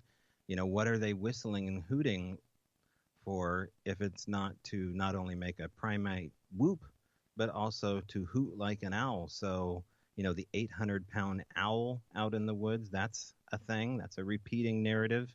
But then you have these other strange sounds that exist. Things like weed whackers in the middle of the forest, or car door slams in the middle of the forest, or strange shot sounds only feet behind you. It sounds like a gun going off, knocking, wood knocks, hearing your voice, hearing somebody else's voice, hearing a child, hearing a little girl laugh or scream, and then the samurai chatter. So wide variety of vocal flexibility. I think that there's not only, you know, an interesting biological answer to this with what they can do vocally as far as the flexibility, maybe like a Tibetan throat singer, utilize their vocal cords to do interesting things. But I think there's also a supernatural aspect to what's happening. And so, yeah, mimicry. It's a thing. Do you believe that Sasquatch can shapeshift into different creatures? Well, I've heard stories. I interviewed a guy. Well, let's bring up Rhonda Moorhead, Ron's daughter, who was a witness to a Sasquatch running past a tree. And then I believe it was a relative of hers watched the same area at the same time as Rhonda said, "Oh my gosh, there's a Sasquatch." She goes, "I don't see a Sasquatch, I see a white wolf." You'll hear this story time and time again about them taking on the attributes of other animals, spirit animals, right? They're changing shape, much like maybe not much like a skinwalker, but it gets into, you know, the nature of, you know, what the First Nations people would talk about, these being spirit beings, or, you know, different types of, you know, natives with unique abilities. So, yeah, there's that. I've never had those kind of things. I know one of the first witnesses I talked to, who was a river guide, told me that while he actually had multiple encounters, and he was watching a Sasquatch behind a tree, and he wouldn't take his eyes off this thing because he knew if he took his eyes off it, it was going to be gone. He said what was weird about it is that this snake started coming up the hill towards him, and he'd never seen a snake come up the hill in this area before. You know, he's a deer hunter. And he said this thing was moving so quick, it was coming right at me, and it was going to go right between my legs. And I had to watch where the snake was going. And, of course, he took his eyes off the Bigfoot. And, did it direct that animal to do it? Was it just a snake? I don't know. There's also people who claim that Bigfoot can, when they shapeshift, can go into like cat-like figures or even as small as fairies or gnomes and run off. Some of the researchers we talked to on the East Coast even believe this is creatures part of the fairy realm. Where do you stand on that? Well, there's interesting stuff that has happened in Cottage Grove regarding that very subject. On this property, which we ended up calling this area the Almoon area, the Almoon Lab, because we found these giant humanoid knee impressions above the property owner's house. And it was on the full moon, which was a Good Friday in March 2018. And it was also called the Owl Moon. And so we decided to call these giant knee impressions, which are, from all rights that we can find out, are Sasquatch knees. They're large humanoid hairy knees. They've been looked at by, good enough reputable sources to say that now, hair and anatomically. So these owl moon knee impressions come down to Daryl's property and go inside his garage. I befriend this husband and wife who are new homeowners to this farmhouse in Cottage Grove, and weirdness ensues. Now, there was so much weirdness going on from the get-go, even before we brought the knees, but as soon as we brought these knee impressions and put them in this enclosed space, it was almost an invitation to the paranormal. Let's take one of the incidents here and fast forward about a year and a half after the property owners move out. We decide to go into the land above the house and access, several thousands of acres of BLM property and look into where the phenomena is coming down from, mainly the tree line and the power line. A guy goes up into the tree line one day with the property owner to see Sasquatch, a guy by the name of Mark Parker. And I interviewed Mark on the show about what happened to him. Now, by this time, so much weirdness has happened, and we basically tell this guy who's an aper and a hunter that this is a really weird spot, and eventually if you go up there, something weird is going to happen. And so here's this, flesh and blood guy up in the tree line, and I think it was around 10:30 at night. He had his night vision scope that wasn't recording, panning through the tree line. Now, he'd already had his game cam deployed and disarmed a couple times and found strange things on the SD card.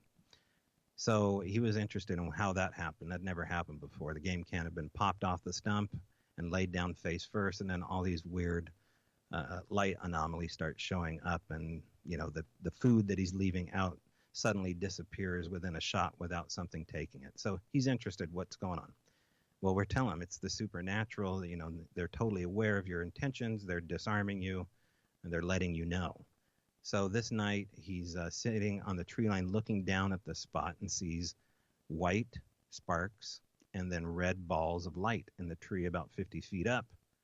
And Daryl, by this time, is acquainted with what these lights are and says, the red ones may mean that we're going to have a little bit of action tonight. We might be in trouble.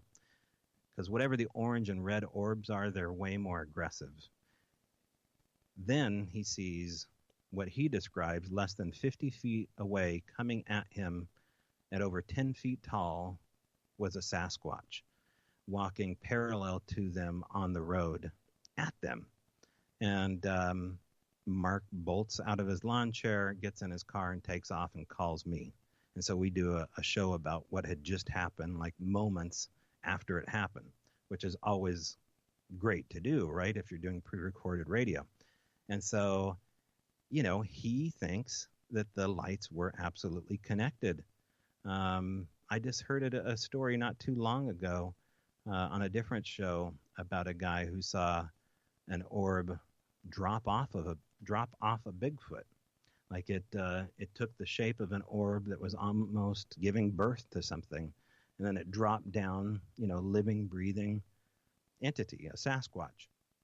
So, very strange stories, a lot of fun to think about. I've never seen anything that wild, but once you see these lights, you get real acquainted that they're organic in nature and that they are aware. There is this, total awareness of who you are and what you're up to. They're like little probes.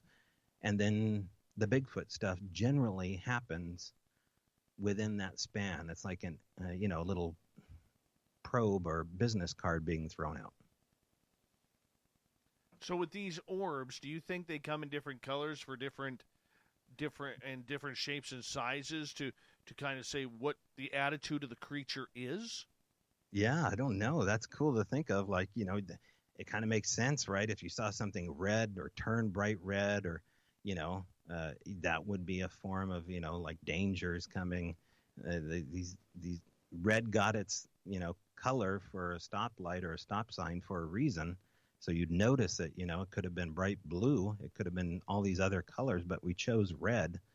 So, that kind of makes sense. Certainly in the UFO world, the orange orb phenomena is a thing, and those are always classified as being way more aggressive, and they pursue people. I've heard reports of giant fireball-type orbs, chasing cars on or near this property up the Marcola drainage area, headed up the Cascade. There was an interesting story about an orange orb chasing a pickup truck. And so it's the same thing, as far as these Bigfoot areas having more light phenomena than, let's say a place like Area 51 or, any of these hotbeds of UFO-specific activity. I don't know, but generally speaking, these extended experiencers will talk about the more strange stuff, and gosh, most of them talk about the light phenomenon. Does the light phenomena or these orbs, are they more proficient during the day or night? Yeah, good question. Definitely harder to get reports for daytime orb stuff, although in our case, we did get some daylight UFO action, including what looked like a propane tank flying over the house. Nice. Tiny tic-tac, silently floating, 12 o'clock noon. Got great cell phone footage of that thing. No wings, no thrust, no sound. Probably less than, I don't know.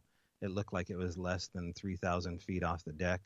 But yeah, but as far as these organic lights in the daytime, I haven't heard a whole lot of reports from that, but someone can chime in if I'm wrong. What is your thoughts on David Paulides from Can-Am Missing 411 kind of hinting that a lot of these Sasquatch creatures may be kidnapping people, children, women, because there's a lot of stories where we hear of, in his research where a child goes missing and 2-3 hours later it's found, 15 miles away. Well, there's a case of a missing hiker named Jake Dunton from an area in the High Cascades in Oregon called the French Peak Drainage. Before Jake went missing, Professor Zhang Zhu, I think his name is, was I believe a physics professor at the University of Oregon. He went missing less than 5 years before Jake in the same area, and all they found of his was I believe, a briefcase, if I remember correctly. He was spotted on the trail, waved to some people having a picnic, and then this professor disappeared. Jake Dunton goes on the lower portion of French Peak Drainage and does a simple 2 or 3 night camp trip. I think it was a solo. Yeah, I know it was a solo camp trip because he wrote on his dry racer board things that he had to do when he got back from his camp trip. Anyway, Jake Dunton was a prior Coast Guard reservist, I believe. So he obviously had cold weather training. Young guy, fit guy, and simply vanished. I sent some friends up there. Actually, they went up there days before I did and went to look for Jake.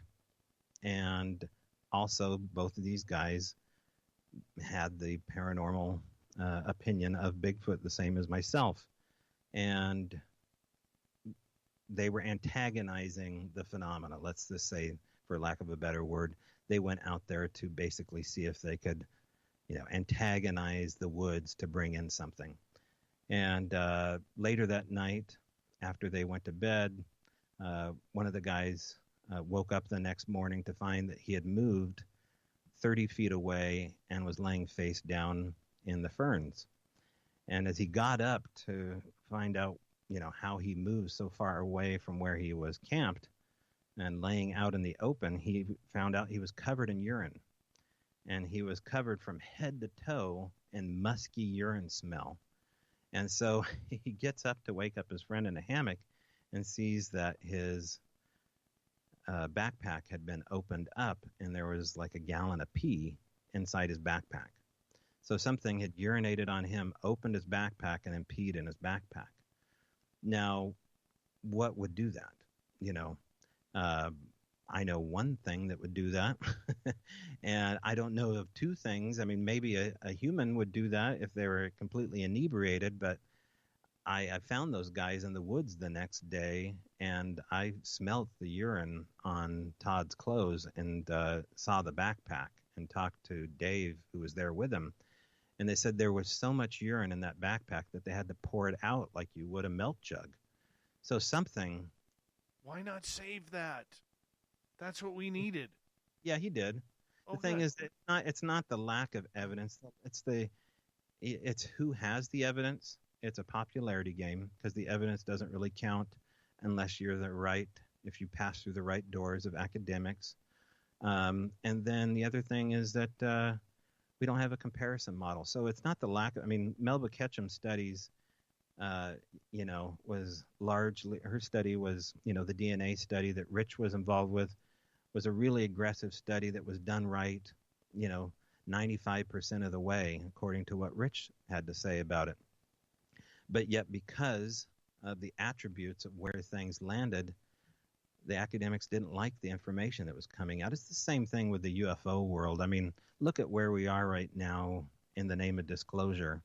And now that we have the Pentagon, assessing the phenomena and now calling it an aerial threat instead of a UFO, now it's okay to talk about, as long as we're scared and we step back and see the phenomena as a threat, now we can talk about it. So the right verbiage has to come along. They have to package it. It's a soft disclosure. The Bigfoot thing, I don't know if that will ever be disclosed because,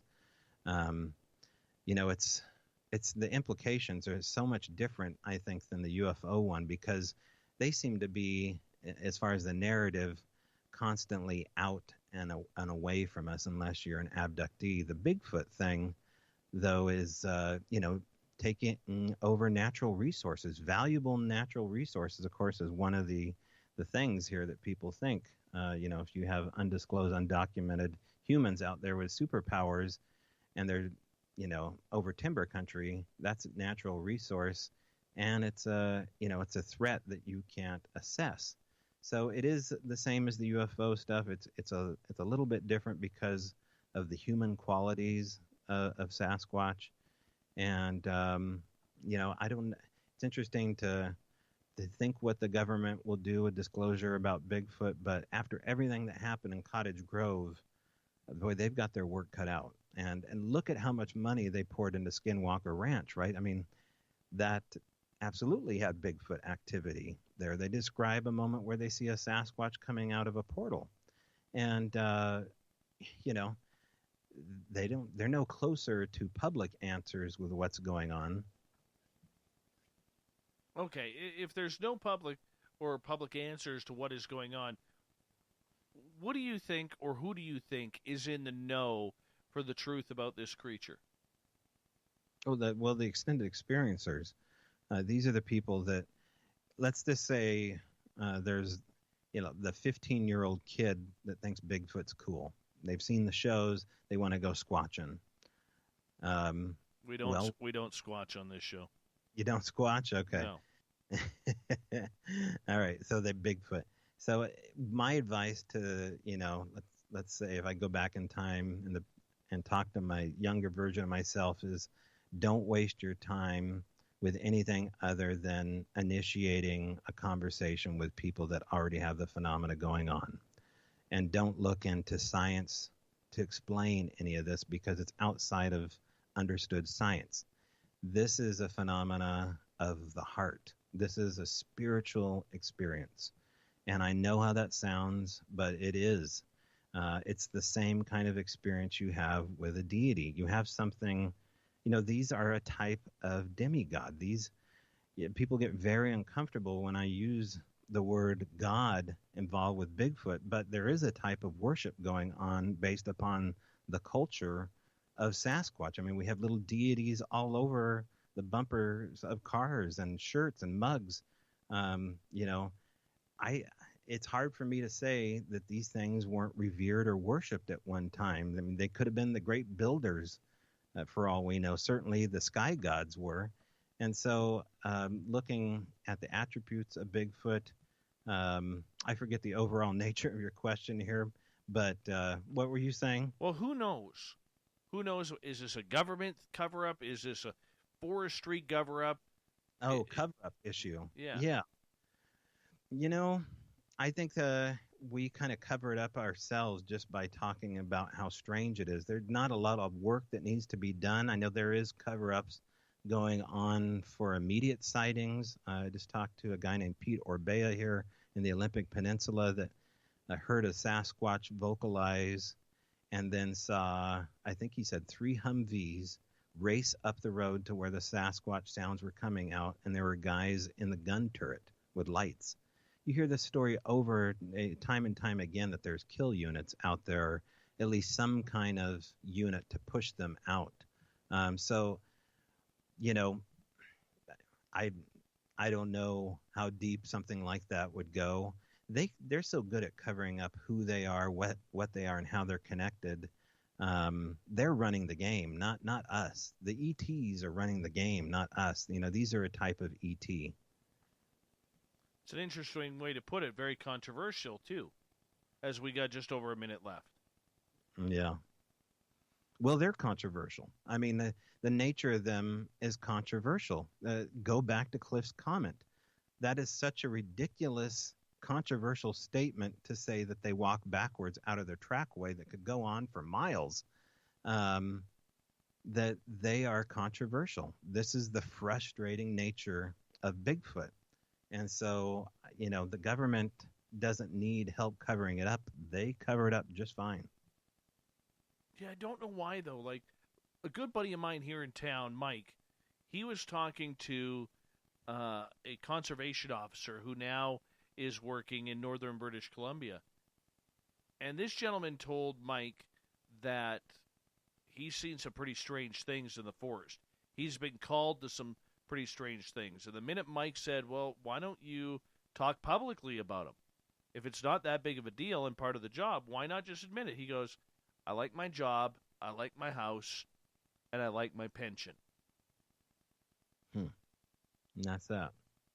And I don't know if there's a cover-up or not. I just don't think that due to forestry, due to mining, due to other resources, that they really want to prove this creature is there. But we could debate that one all night. Toby, I'm going to get you to hold on right there, my friend. We are going to go to break at the top of the hour here. Toby Johnson from Strangeborough Radio. Yes, we got him for another 30 minutes. Then we're going to get to the SOR Newswire, followed up by the Thought of the Dave. A jam-packed hour 3 of Spaced Out Radio is coming up right after this.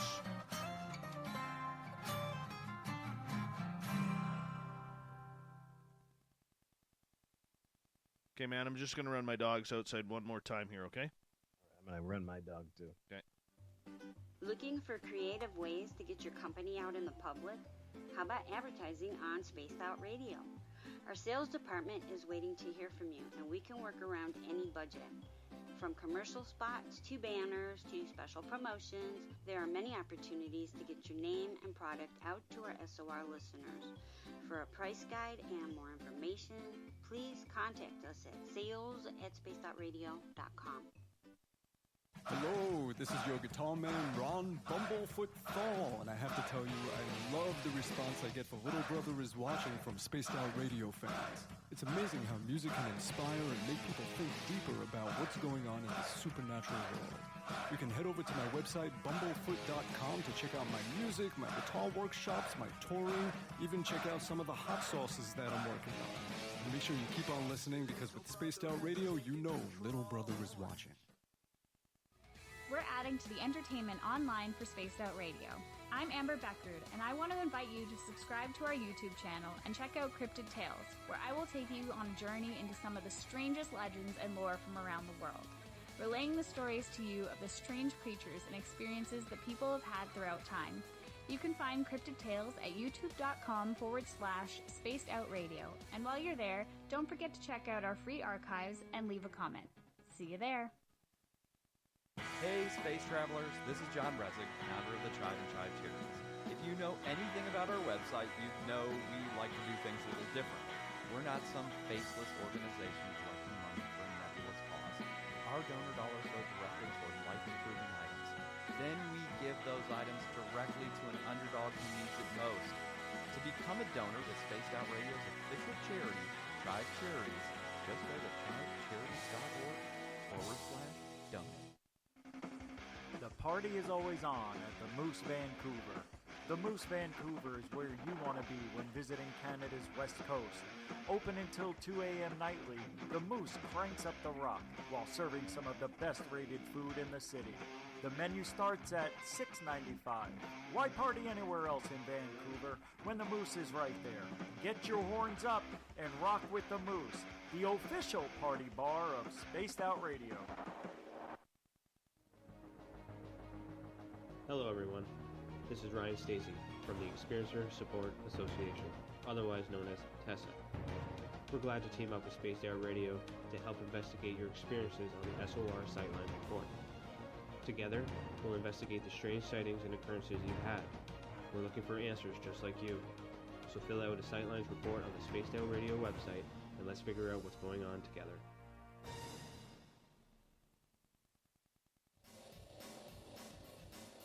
We all know on Spaced Out Radio we love a good beard and mustache, so why not take care of your facial hair with Mighty Moose Beard Oil?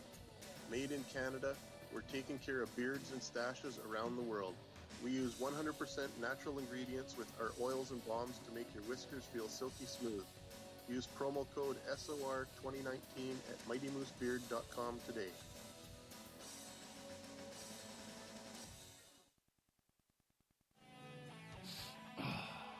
I'm feeling a little spicy tonight. What to do? What to do? Why not get Bumblefuck? 4 million Scoville units of pure hard rock. Bumblefoot hot sauces come in 3 flavors. The burning Bumble. Tone it down a bit with Bumblicious and throw the sauce on everything. Spice it up. Bumble me, baby. Bumblefoot hot sauce. Get it today at kajans.com. For the price of 1 cup of coffee a month, you can become an SOR Space Traveler. The Space Travelers Club is a place where you can interact with other listeners, either live during the show or on our great forum. We want your stories, pictures, comments. All right. 152 people watching. Well, they got nothing better to do. Well, apparently they all like Bigfoot, man. Hey, Bim Jim, welcome to Spaced Out Radio. Thank you for joining us. Nucker, good to have you here. If you're new to this channel, don't forget to hit that subscribe button. We are pushing for 10,000 before the end of the year. That's my little favor that I'm asking for, considering I do this 5 nights a week, right here, 9 p.m. Pacific, midnight Eastern, for 3 hours a night. Yeah, I'm crazy. I know. So, yeah. Hit that subscribe button. That's all I ask. You having fun? Good time. Thank you, man. Appreciate that. I like the Ferrari vest. Yeah. Is it parked right outside, or I do wish. you have it covered? I wish. It's about as close to a Ferrari as I'm going to get. Me too, man. I got my little scooter, my little Jeep Renegade. That's about all I got. I have I drive a Ford Ranger. Ooh, Ford Tough. Yeah. That was my first Bigfoot adventure, was in a Ford Ranger. Yes. I like my little truck. It's fun. Yeah, trusty. Yeah, a lot of fun. All right, my friend, we got 10 seconds. Thank you to everybody who's hit the thumbs up, thumbs down. You can do a little shopping for our swag at facebook.com/the SOR Vault. Hi there, this is... Oh, we got one more commercial. I lied.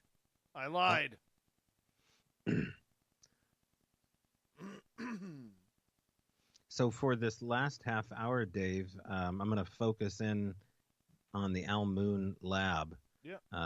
There's a documentary, Yep. 2 of them coming out. Sure. Flash of Beauty is coming out. Hold on, my friend. Here we go. Yeah. Okay.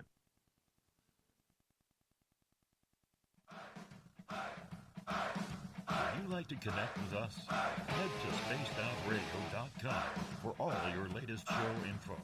Now, back to Dave Scott and SOR. Welcome back to hour number 3 of Spaced Out Radio tonight. My name is Dave Scott. Thank you so much for taking the time to join us tonight. We welcome back everyone listening in on our terrestrial affiliates around North America and digitally on KPNL, TalkStream Live, and Revolution Radio.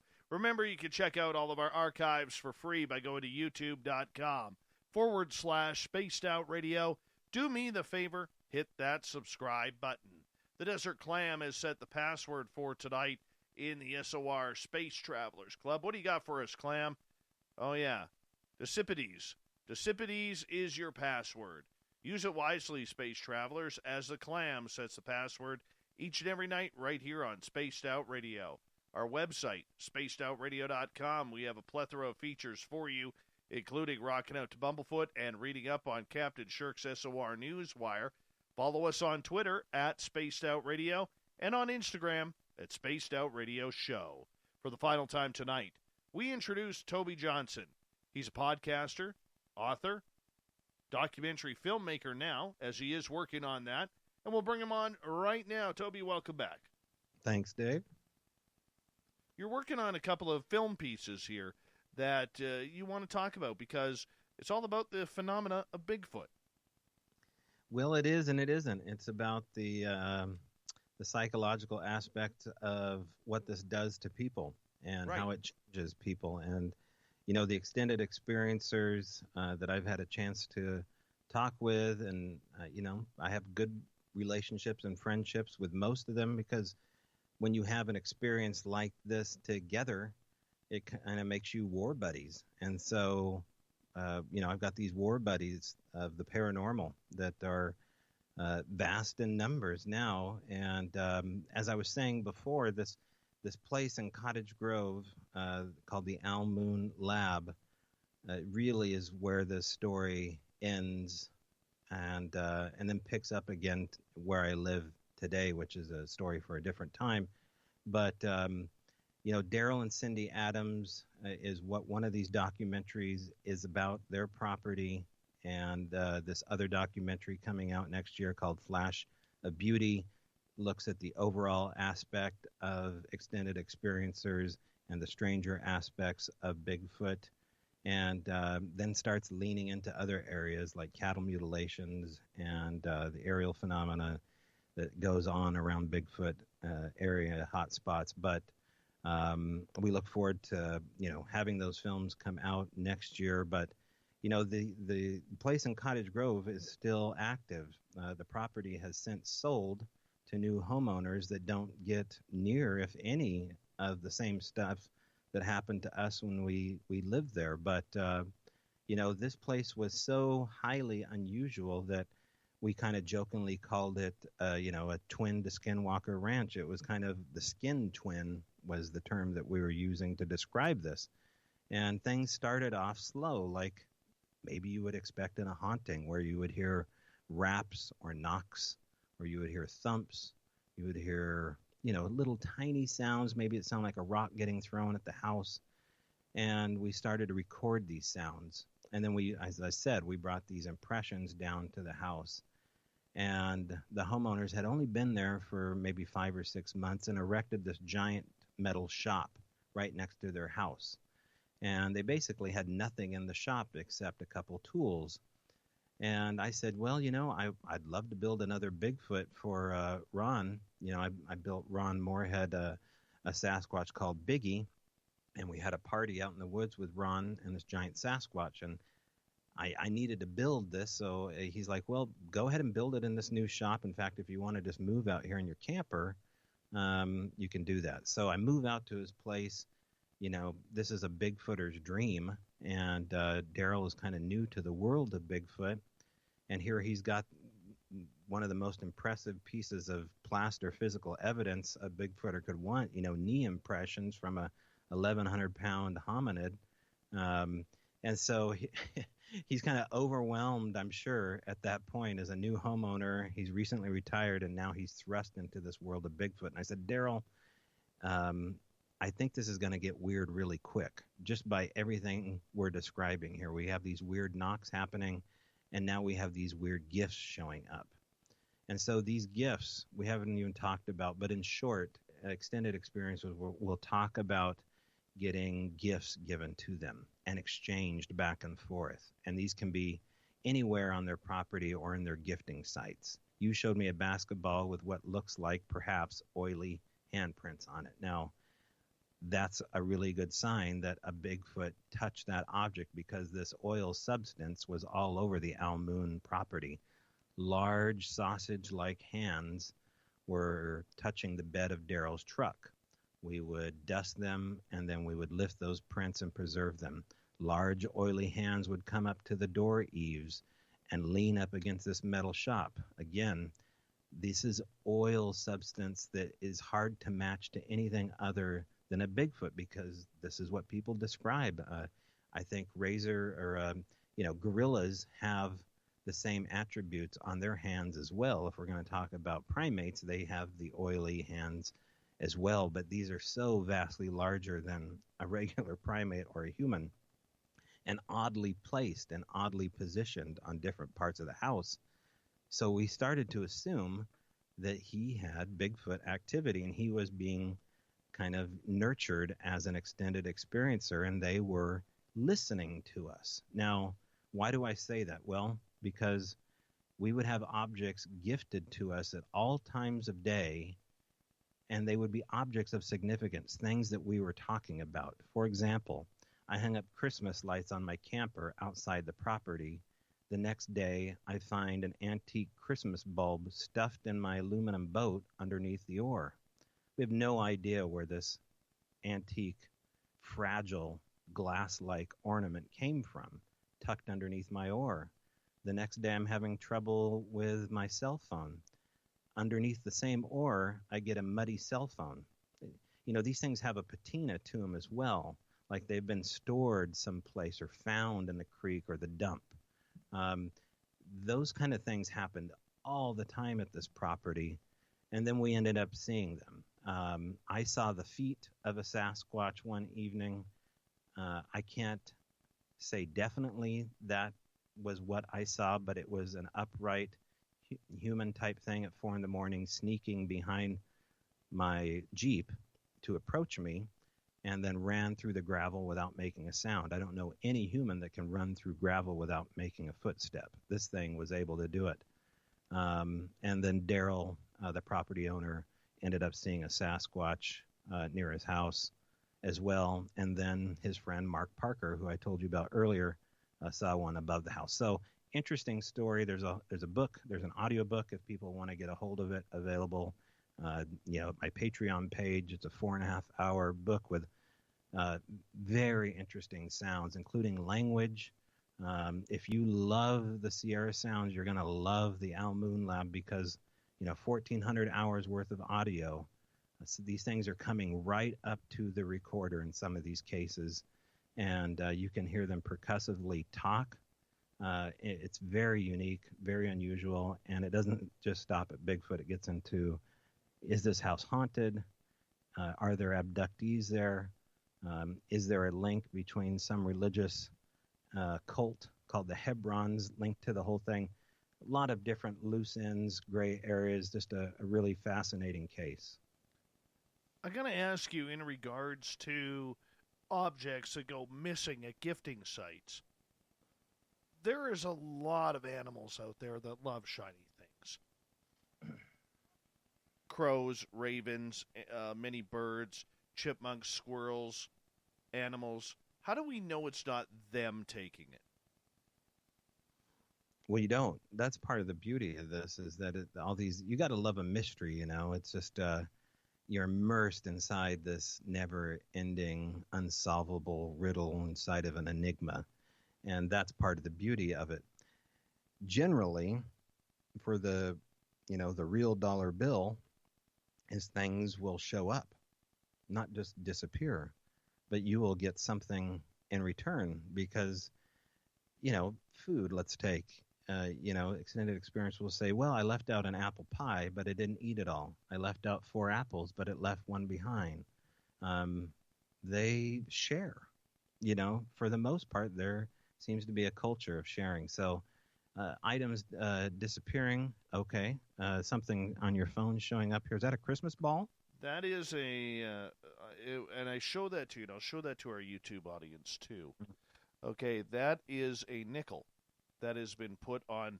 You go to the dollar store, you get, it looks like a giant plastic sucker, and it's filled with gumballs inside. Yeah. Okay, I put that in a tree at our gifting site. Now, the nickel on there was placed there. Yeah. And the week previous, we had a nickel disappear. Now, that nickel that's on that machine there, or on that plastic thing, that is a 2019 nickel. Mm-hmm. The one that went missing was a 1960s. Okay. So is there an exchange? I think there was. See, there's something about coins, too, that's really interesting. If you look back into the spiritualist movement, they will talk about dimes, pennies, mainly dimes and pennies falling from the sky, pennies from heaven, right? Right. Shiny objects disappearing. You go to Easeti Ranch, James Gillinan will say, don't go to that section of the forest unless you want your keys or your money to disappear. The fairies live over there.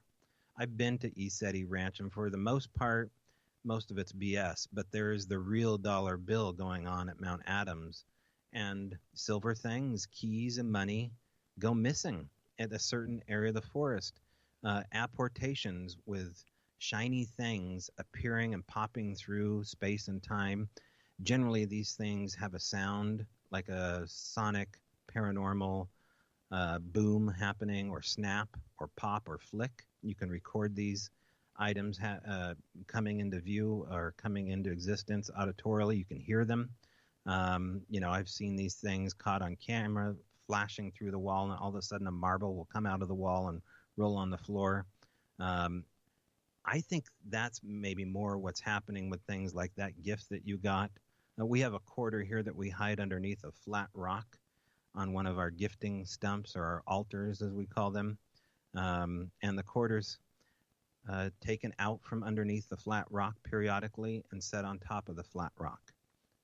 There's nothing in nature picking up this 12-inch by 5-inch flat rock, taking a quarter and setting it on top of this flat rock, except a human or something supernatural. We don't have, trained primates around here watching us. So, whatever is happening here is a lot like a haunting, but it's way cooler because it's not as nearly as scary, in my opinion. You can listen to other Sasquatch shows and you can get the thrills and chills about the guy that, has PTSD because he got screamed at.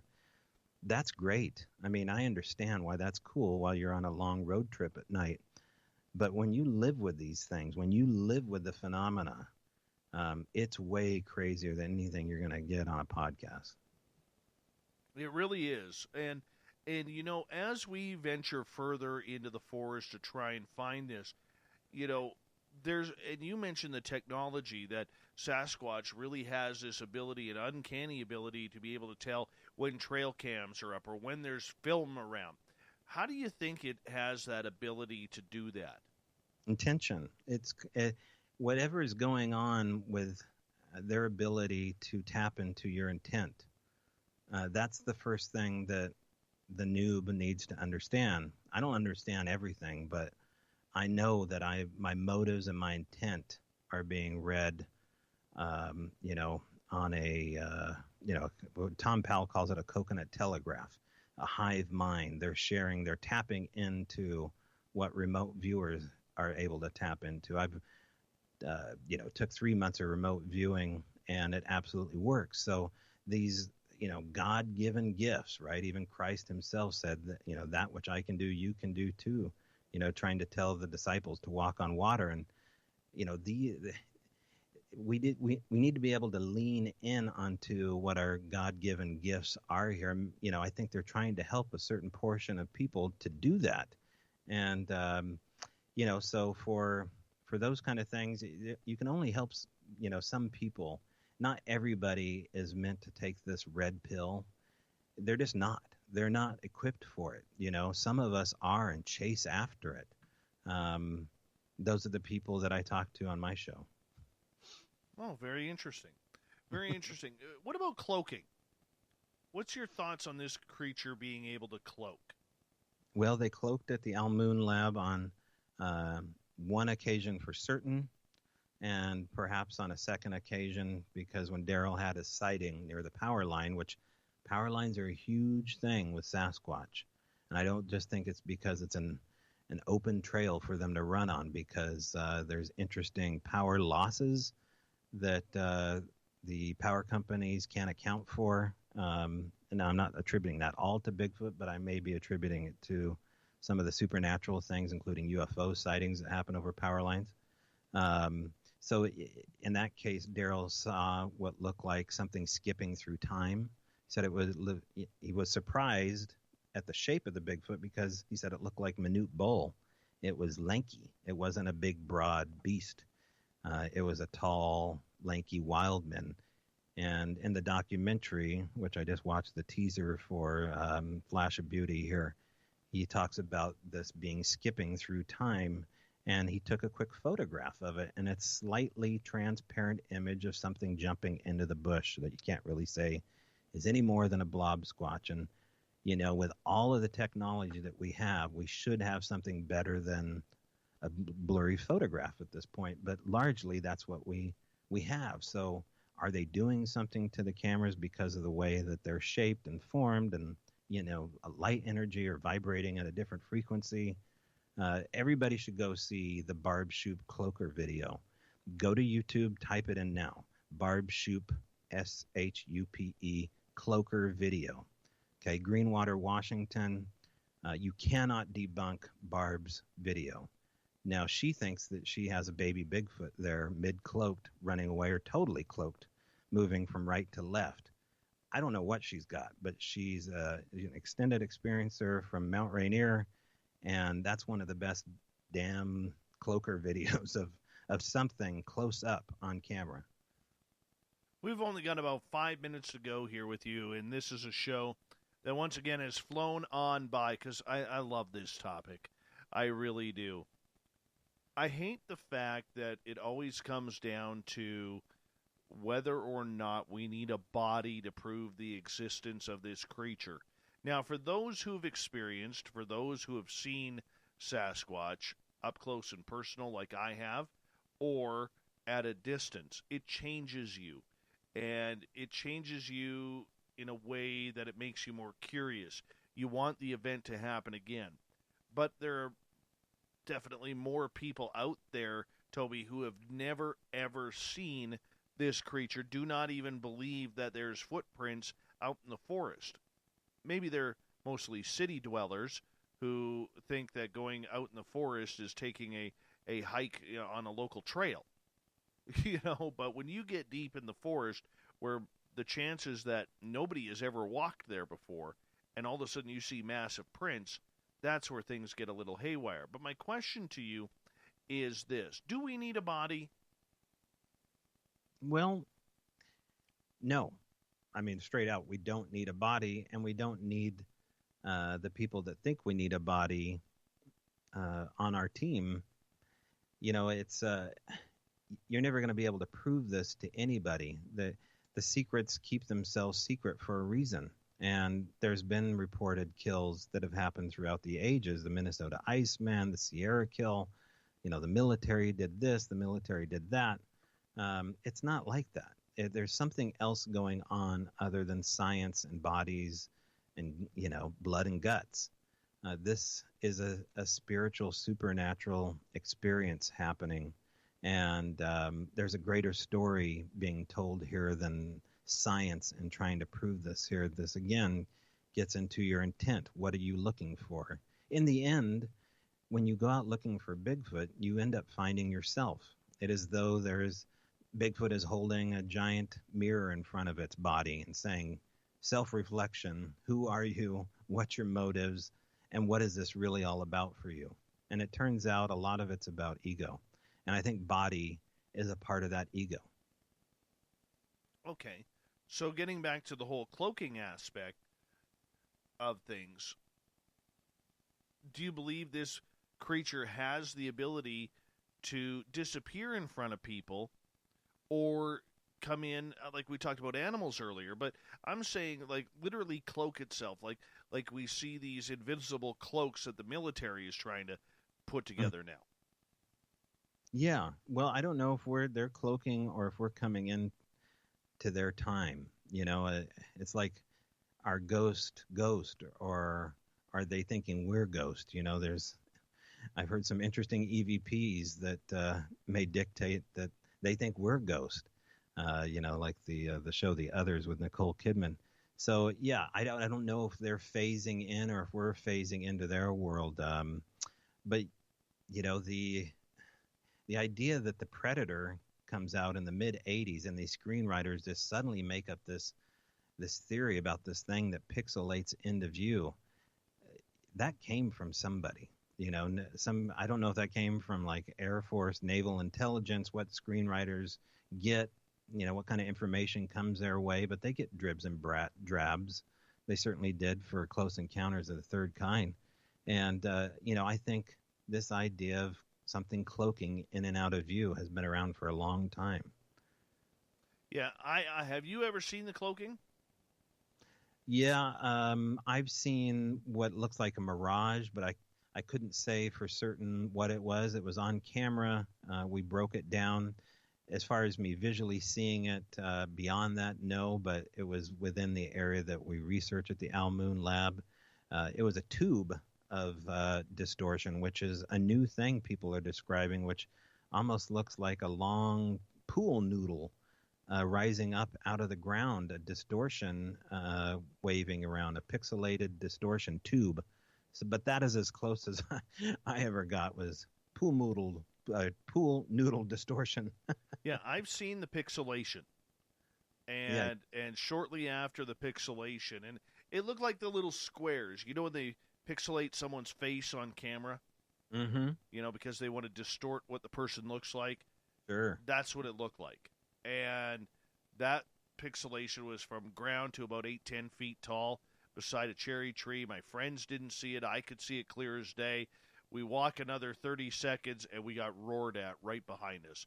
I've never been more freaked out in my life in the forest than getting roared at by something that you just don't know. My friend, I'm going to say thank you for coming on Spaced Out Radio tonight. Let everybody know where they can find your podcast. Oh, yeah, sure. You can check us out at strangebrowradio.com or get a hold of me at the YouTube channel. And there you'll find all sorts of stuff, including these teasers for the documentary that we have coming out next year, Flash of Beauty and the Al Moon Lab.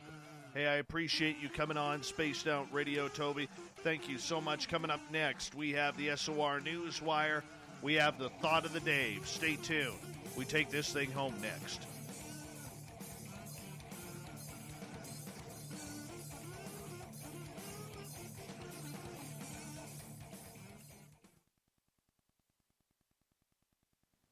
Thank you, buddy. Give you a few claps for that, Joe. All right. Thanks, dude. Nice to meet you. Yeah, man. Let's do it again. When the border opens up, come on down, or I'll come on up. Works for me. Works for me. I'll take you to our gifting sites. Ron at the Manresa Castle. Yeah, stay away from the Hallmark channel, okay? Okay. All right, bro. You See take ya. care, okay? Thank you. Good guy. Good guy. Great storyteller. Full of detail. That's what we want. That's what we want.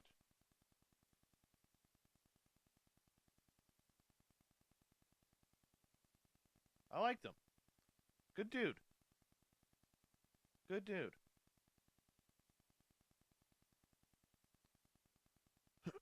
Nate Rudd, who recommended him, is like, you didn't have to tell him I'm addicted to the Hallmark channel, Dave.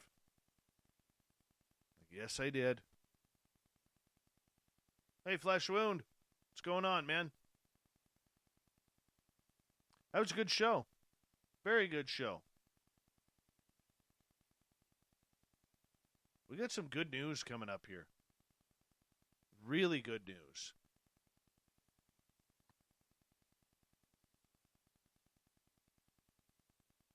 Serious woo in there, people. Serious woo.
We have about 2.5 minutes, everyone.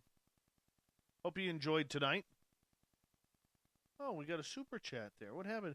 Vinny Barbarino, a super chat. Thank you so much, man. How much longer we got you two, Dave? We got another 30 minutes, Brian Smith. Another 30 minutes, man. Stick around. Got some good news. Well, not good news, but news. The news is good. Thurston Howell III, how are you?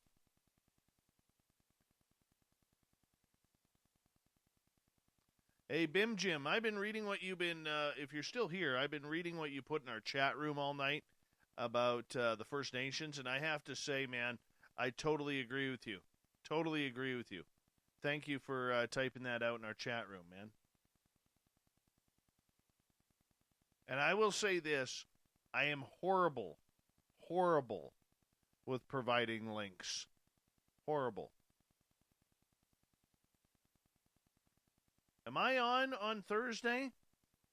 Thursday? Is that when we're doing it? I'll be on with Bigfoot Radio. I think. Is it Thursday?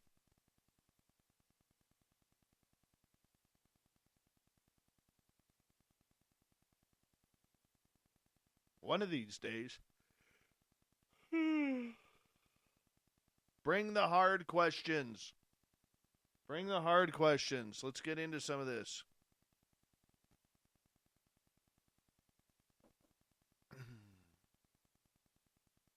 I have Jack Link's beef jerky socks. They sent them to me because we do a lot of Bigfoot shows. The 10th. Okay.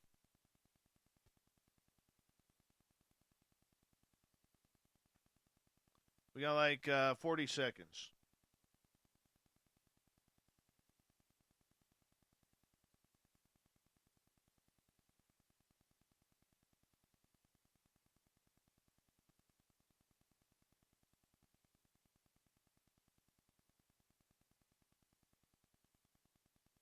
Seconds. Hello, Corinth.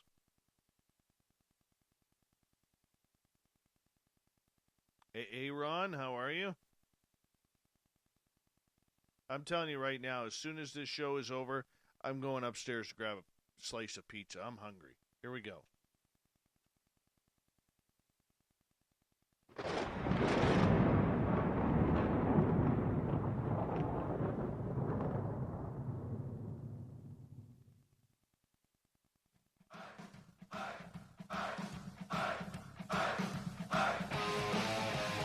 Rounded third. We're heading for home tonight on Spaced Out Radio. My name is Dave Scott. I'm hanging out with all of you. I enjoy your time. I hope you've enjoyed ours as well. Want to remind you that if you've missed portions of this show or others, check out our free archives by going to youtube.com/Spaced Out Radio. Do me the favor, hit that subscribe button. Our website, spacedoutradio.com, where we have a plethora of features for you, including rocking out to Bumblefoot and reading up on Captain Shirk's SOR Newswire. Follow us on Twitter at Spaced Out Radio and on Instagram at Spaced Out Radio Show. Speaking of the news, let's do this thing, shall we?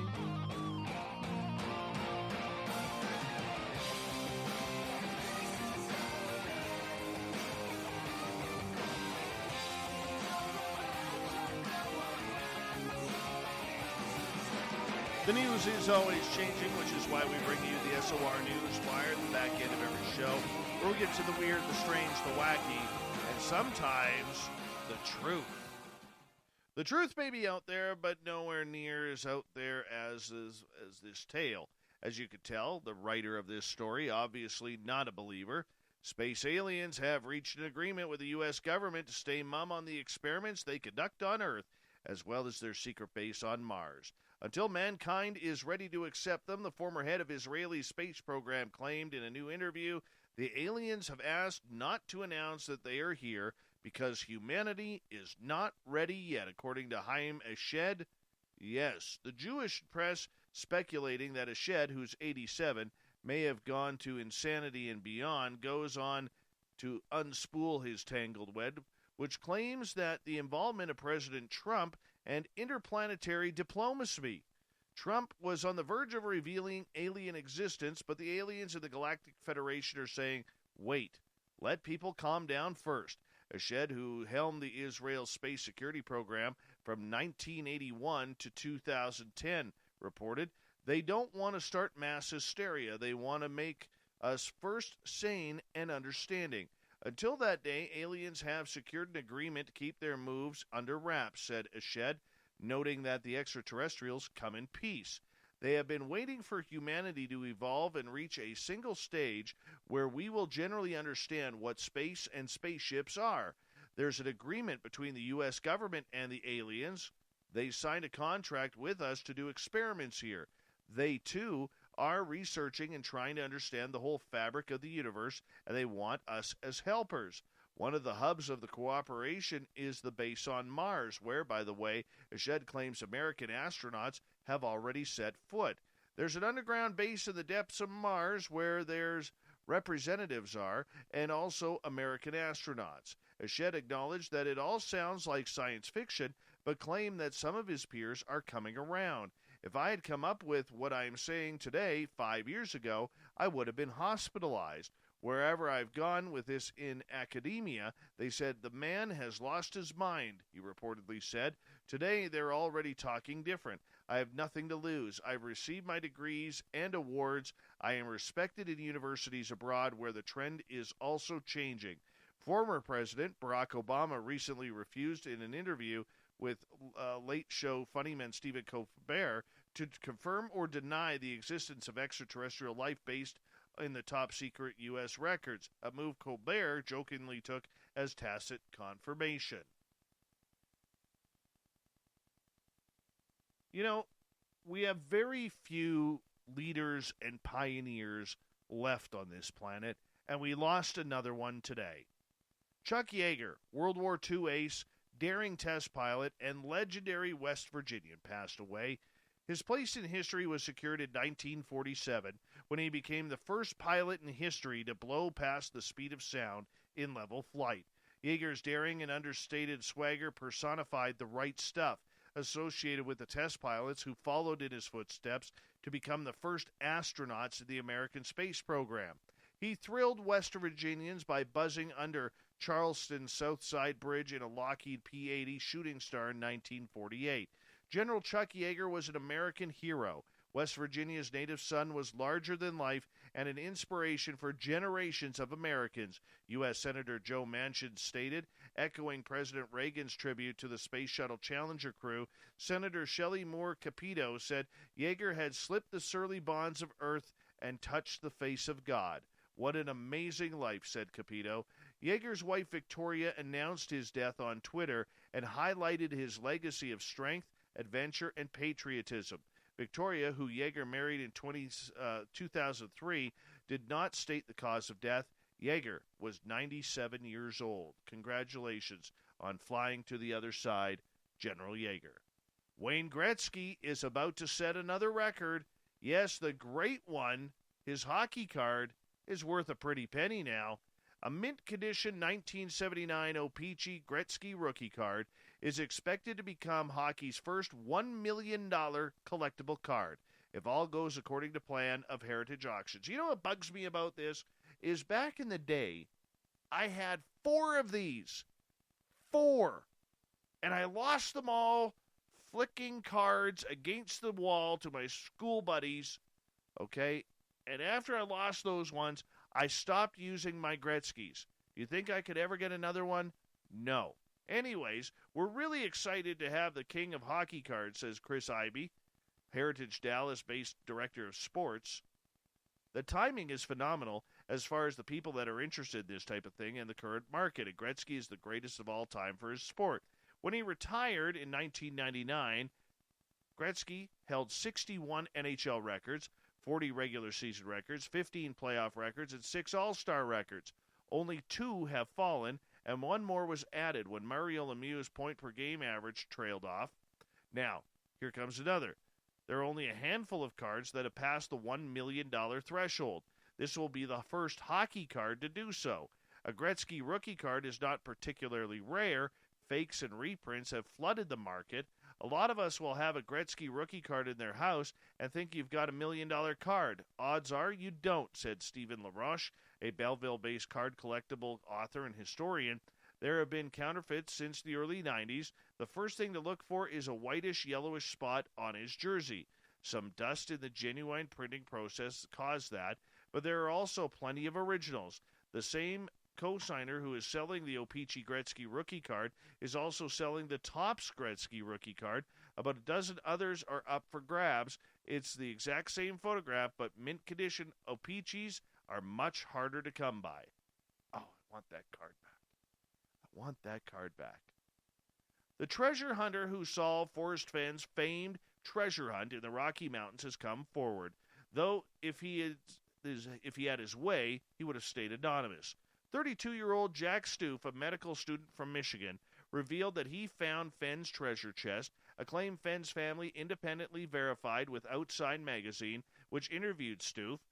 He disclosed his identity because a recent lawsuit would make his name public, he said. He's not willing, though, to part with the treasure's secrets and the clues that led him to it.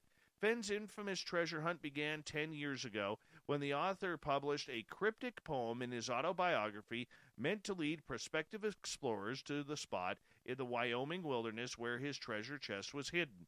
Fenn's estimated over 350,000 people searched for the chest, and a few even died on their journey. Stoof spent 2 years searching for Fenn's treasure, which included gold, jewelry, and artifacts believed to total over $1 million. He found it in the Wyoming wilderness in June. Fenn kept Stoof's identity secret then, at Stoof's request. He described Stoof only as a man from back east. Stoof said he was worried about the safety of his family. For the past 6 months, I have remained anonymous. not because I have anything to hide, but because Forrest and his family endured stalkers, death threats, home invasions, frivolous lawsuits, and a potential kidnapping, all at the hands of people with delusions related to his treasure. Stoof wrote in a Medium post, I don't want those things to happen to me and my family. Shortly before Fenn's death in September, a woman filed a suit and said whoever found the treasure had done so by hacking her texts and emails. Stoof told Outside Magazine since Fenn had since died, his subpoena can be transferred to his heirs, who were formerly the only people who knew Stoof had found the treasure. Stoof denied the charges. Since finding the treasure, he says that he is moved to a more secure building with guards and multiple levels of security protects himself. He doesn't have the treasure either. It's in a vault in New Mexico where it will remain until he sells it. Stoof said he'll never reveal the location where he found the chest to preserve the wildlife there and prevent other explorers from following his trail, which could be dangerous. Moving on, divers searching for discarded fishing nets in the Baltic Sea uncovered something extremely rare, an Enigma encryption machine used by the Nazis in World War II. A team found the Enigma machine last month in Germany's Gettling Bay, which is about 90 miles north of Hamburg. The device famously used by the Nazis to encrypt messages during the Second World War was uncovered by a group not normally associated with marine archaeology, the World Wildlife Federation. German divers working on the behalf of the group were searching for abandoned fishing nets, also known as ghost nets, when they accidentally stumbled on this historic relic. What a find, said Florian Huber, an archaeologist and research diver, at his Facebook page. I will not forget this day, once in a lifetime. Huber normally conducts archaeological dives, but on this day he happened to be assisting the WWF with its environmental protection program. Talk about serendipity and some seriously good karma. After the discovery, one of Huber's colleagues swam up and said, there's a net there with an old typewriter in it. When he went and looked, the group realized that they had found something of extreme historical significance. On Friday, the group handed the Enigma machine over to a German museum for restoration. Ulf Ickerod, head of the archaeological office at the museum, said that it'll be a delicate process and the desalination of the machine alone could take upwards of an entire year. The rare Enigma machine will eventually go on display at a museum. The Nazis used Enigma machines to encrypt and decrypt radio messages transmitted during the war. Unbeknownst to the Germans, however, British intelligence, with the help of a mathematician, cracked the system in 1941. The 2014 film The Imitation Game, dramatizes this historical episode, but the real story and how the events unfolded is much considerably messier.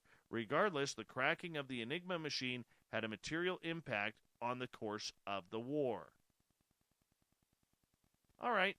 A study conducted by scientists from the University of California and the University of Bordeaux in France has shown that it is possible for a moon orbiting a planet to be orbited itself by another, smaller moon.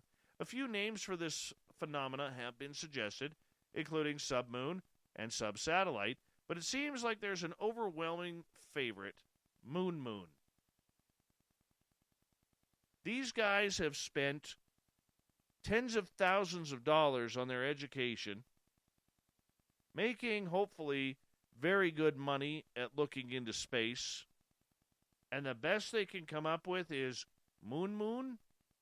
Why not moon squared? Why not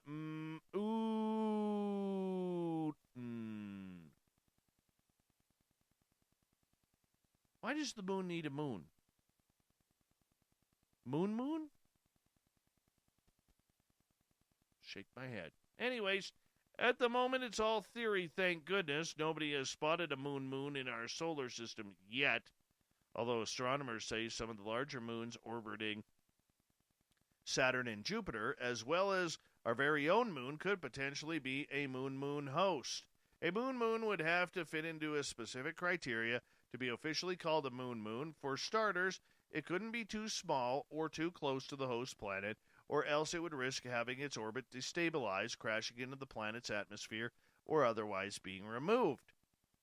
The study says that the moons would need to exist in the Goldilocks zone between the host planet and its regular moon, close enough to the moon to be within its gravitational orbit and not the host planet, but far enough away to avoid being drawn into the moon's gravitational force. Technically, the moon is an unofficial title, thank goodness, with the International Astronomical Union. Unfortunately, or make that ultimately, getting the final say over a name goes to the IAU. However, the internet already appears to be pretty set on Moon. Of course it does. These are people who named a boat Boaty McBoatface. You cannot trust the internet, people. Oh, look at that. It's right in the story. Meaning the IAU could have a Boaty McBoatface situation on their hands if they decided to officially call it something different. Yeah, don't trust the internet for this stuff. Don't. Stupid. A Texas man's handiwork is going viral after he built a scale model of the Astrodome to serve as a chicken coop. Darren Johnson, Houston native living in North Texas, said it took him about 100 hours to exact the 160 scale replica of the Houston Astrodome. He said the structure was originally going to be a greenhouse for his wife's plans, but then he decided to make it a chicken coop when their flock grew too large for their former accommodations. Johnson shared photos of his mini Astrodome, which includes details such as the Astros logo, a U.S. flag, and the number of the retired jerseys. It was quickly shared on MLB.com. No idea if the Bad News Bears were there chanting, "Let them play, let them play, let them play."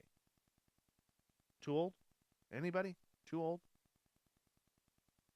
An Italian man, I'm going to preface this by saying, how upset do you have to be with your wife in order to do this?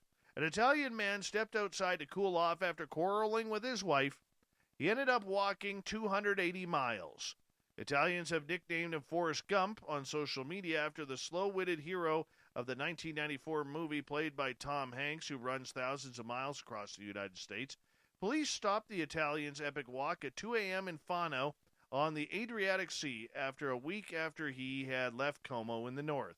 The 48-year-old man was fined for breaching the COVID curfew, $485. The story was first reported by the Bologna-based newspaper Il Resto del Carlino, but quickly went viral. Some comments on social media presented the man as heroic and criticized the fine. One said he should have been rewarded, not fined, and given a new pair of shoes. Another praised him for walking off to cool his anger rather than resorting to violence. The man told police, "I came here on foot. I did not use any transport," he said. "Along the way, I met people who offered me food and drink. I'm okay, just a little tired, having averaged 60 kilometers a day." Man, I want to know what that argument was all about, don't you?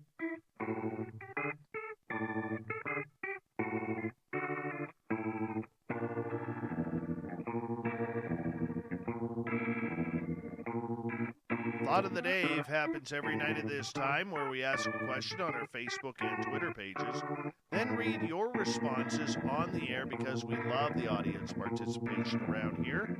Today's Thought of the Day is as follows. What are your thoughts on Bigfoot researchers who claim Sasquatch is a North American ape? Haunted History, not so inclined towards the ape classification, thinks it's a creature of sorts, maybe a spirit or entity. Alien? Not sure of the last one, but not crossing that off the list either. Dirty Filth. I think Dave is going to beat up all the people that call Sasquatch an ape. It's true. I will fight them. That being said, in my non-scientific, unprovable theory, I believe they're similar to a Thelomen toblaki, a rare breed of humanoid giants in the Malazan books. They seem to share similar attributes. Alex, people need to remember that ape and primate are two different things. Canadian Joe, Bigfoot may be a species of ape, though it could be an early form of man that evolved alongside of us. Just personal theory. No science to back it up, though. Well, you can't trust Joe, and I'll tell you why. He's a Toronto Maple Leafs fan. He's had his Stanley Cup lawn chairs on Yonge Street for the last 52 years. 52 years. You know how much dust is on them? Yeah, can't trust his opinion. Marty, one of our favorite veterans who listens to this show. Nice clown, Marty. I believe Sasquatch is a so-called missing link and is an early version of humans like Homo erectus, but is mistaken for an ape because it has some ape-like characteristics. Joseph. Got to be honest, Dave, I do believe that Bigfoot is real. However, I'm not a Bigfoot fan or carry much interest in him. But to those who do, cool, you do you, and I hope you one day find that you get all your answers about them. Much love to you, Dave, and all the fans. Thanks, Joe. I know there's more on Twitter. I tend not to listen to much researchers unless they've experienced some form of paranormal. If they're actually any good at researching, they should have, but most just like to read and tell us all how to think. Dominic, love you, Dave. You do great work. Love the Stephen Bassett interview. Thank you. I appreciate that. What does that have to do with Bigfoot, though? Come on, Dominic. Come on. Appalachian Mothman. It's obviously complicated. It depends on how much credence you lend to the high strangeness aspects. If you believe those accounts, then the ape theory doesn't work. If you don't believe them, it can be made to make sense. Greg, they need to keep an open mind when hearing eyewitness accounts of Bigfoot and his quantum abilities. Science is about discovery, but it seems like they already have it figured out. Wolf likes the interdimensional shapeshifter. Augusto, I'm not in. For me, like all Mesoamerican strange creatures, is a human shapeshifter. Jules calls them idiots because they have a human face. They are part of the phenomena. They are not apes. So let's check some more answers out. Carter, probably a classification of convenience more than an accurate placement of this being into a proven category. Kevin, I think they have never encountered one. Greg, it's like body counts. Nate, stuck in the past. Science is wrong all the time. You have to look at and consider all the eyewitness encounters and experiences. And, well, according to Wikipedia, we ourselves are classified as a great ape. Nikki, they are full of bat guano, local, crazy. Reverend Keith, there are two kinds of people in this world, and they are not one of them. Thank you to everybody on the Thought of the Dave on Twitter and Facebook. Thank you to Captain Shirk and to Toby Johnson talking Bigfoot all night long. We got Mr. Ron Bumblefoot Thal rocking us in the background with Little Brother is Watching. Bumblefoot is the official music of Spaced Out Radio, rocking us in and out of every single show. Get your horns up for the guitar god himself.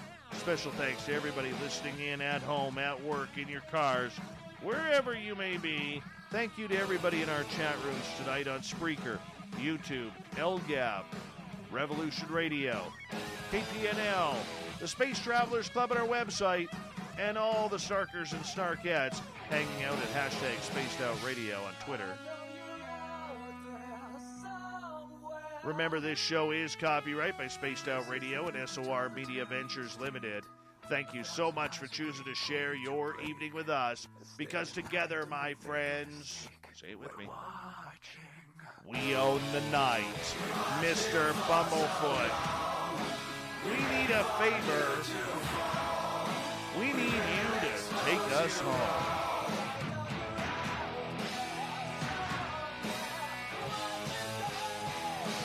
Yes, the Woo train has docked for the night. But tomorrow, my friends, we shall ride again. Your seats are always available. Your tickets never expire. And if you want to bring a friend, we got room for them too. Good night.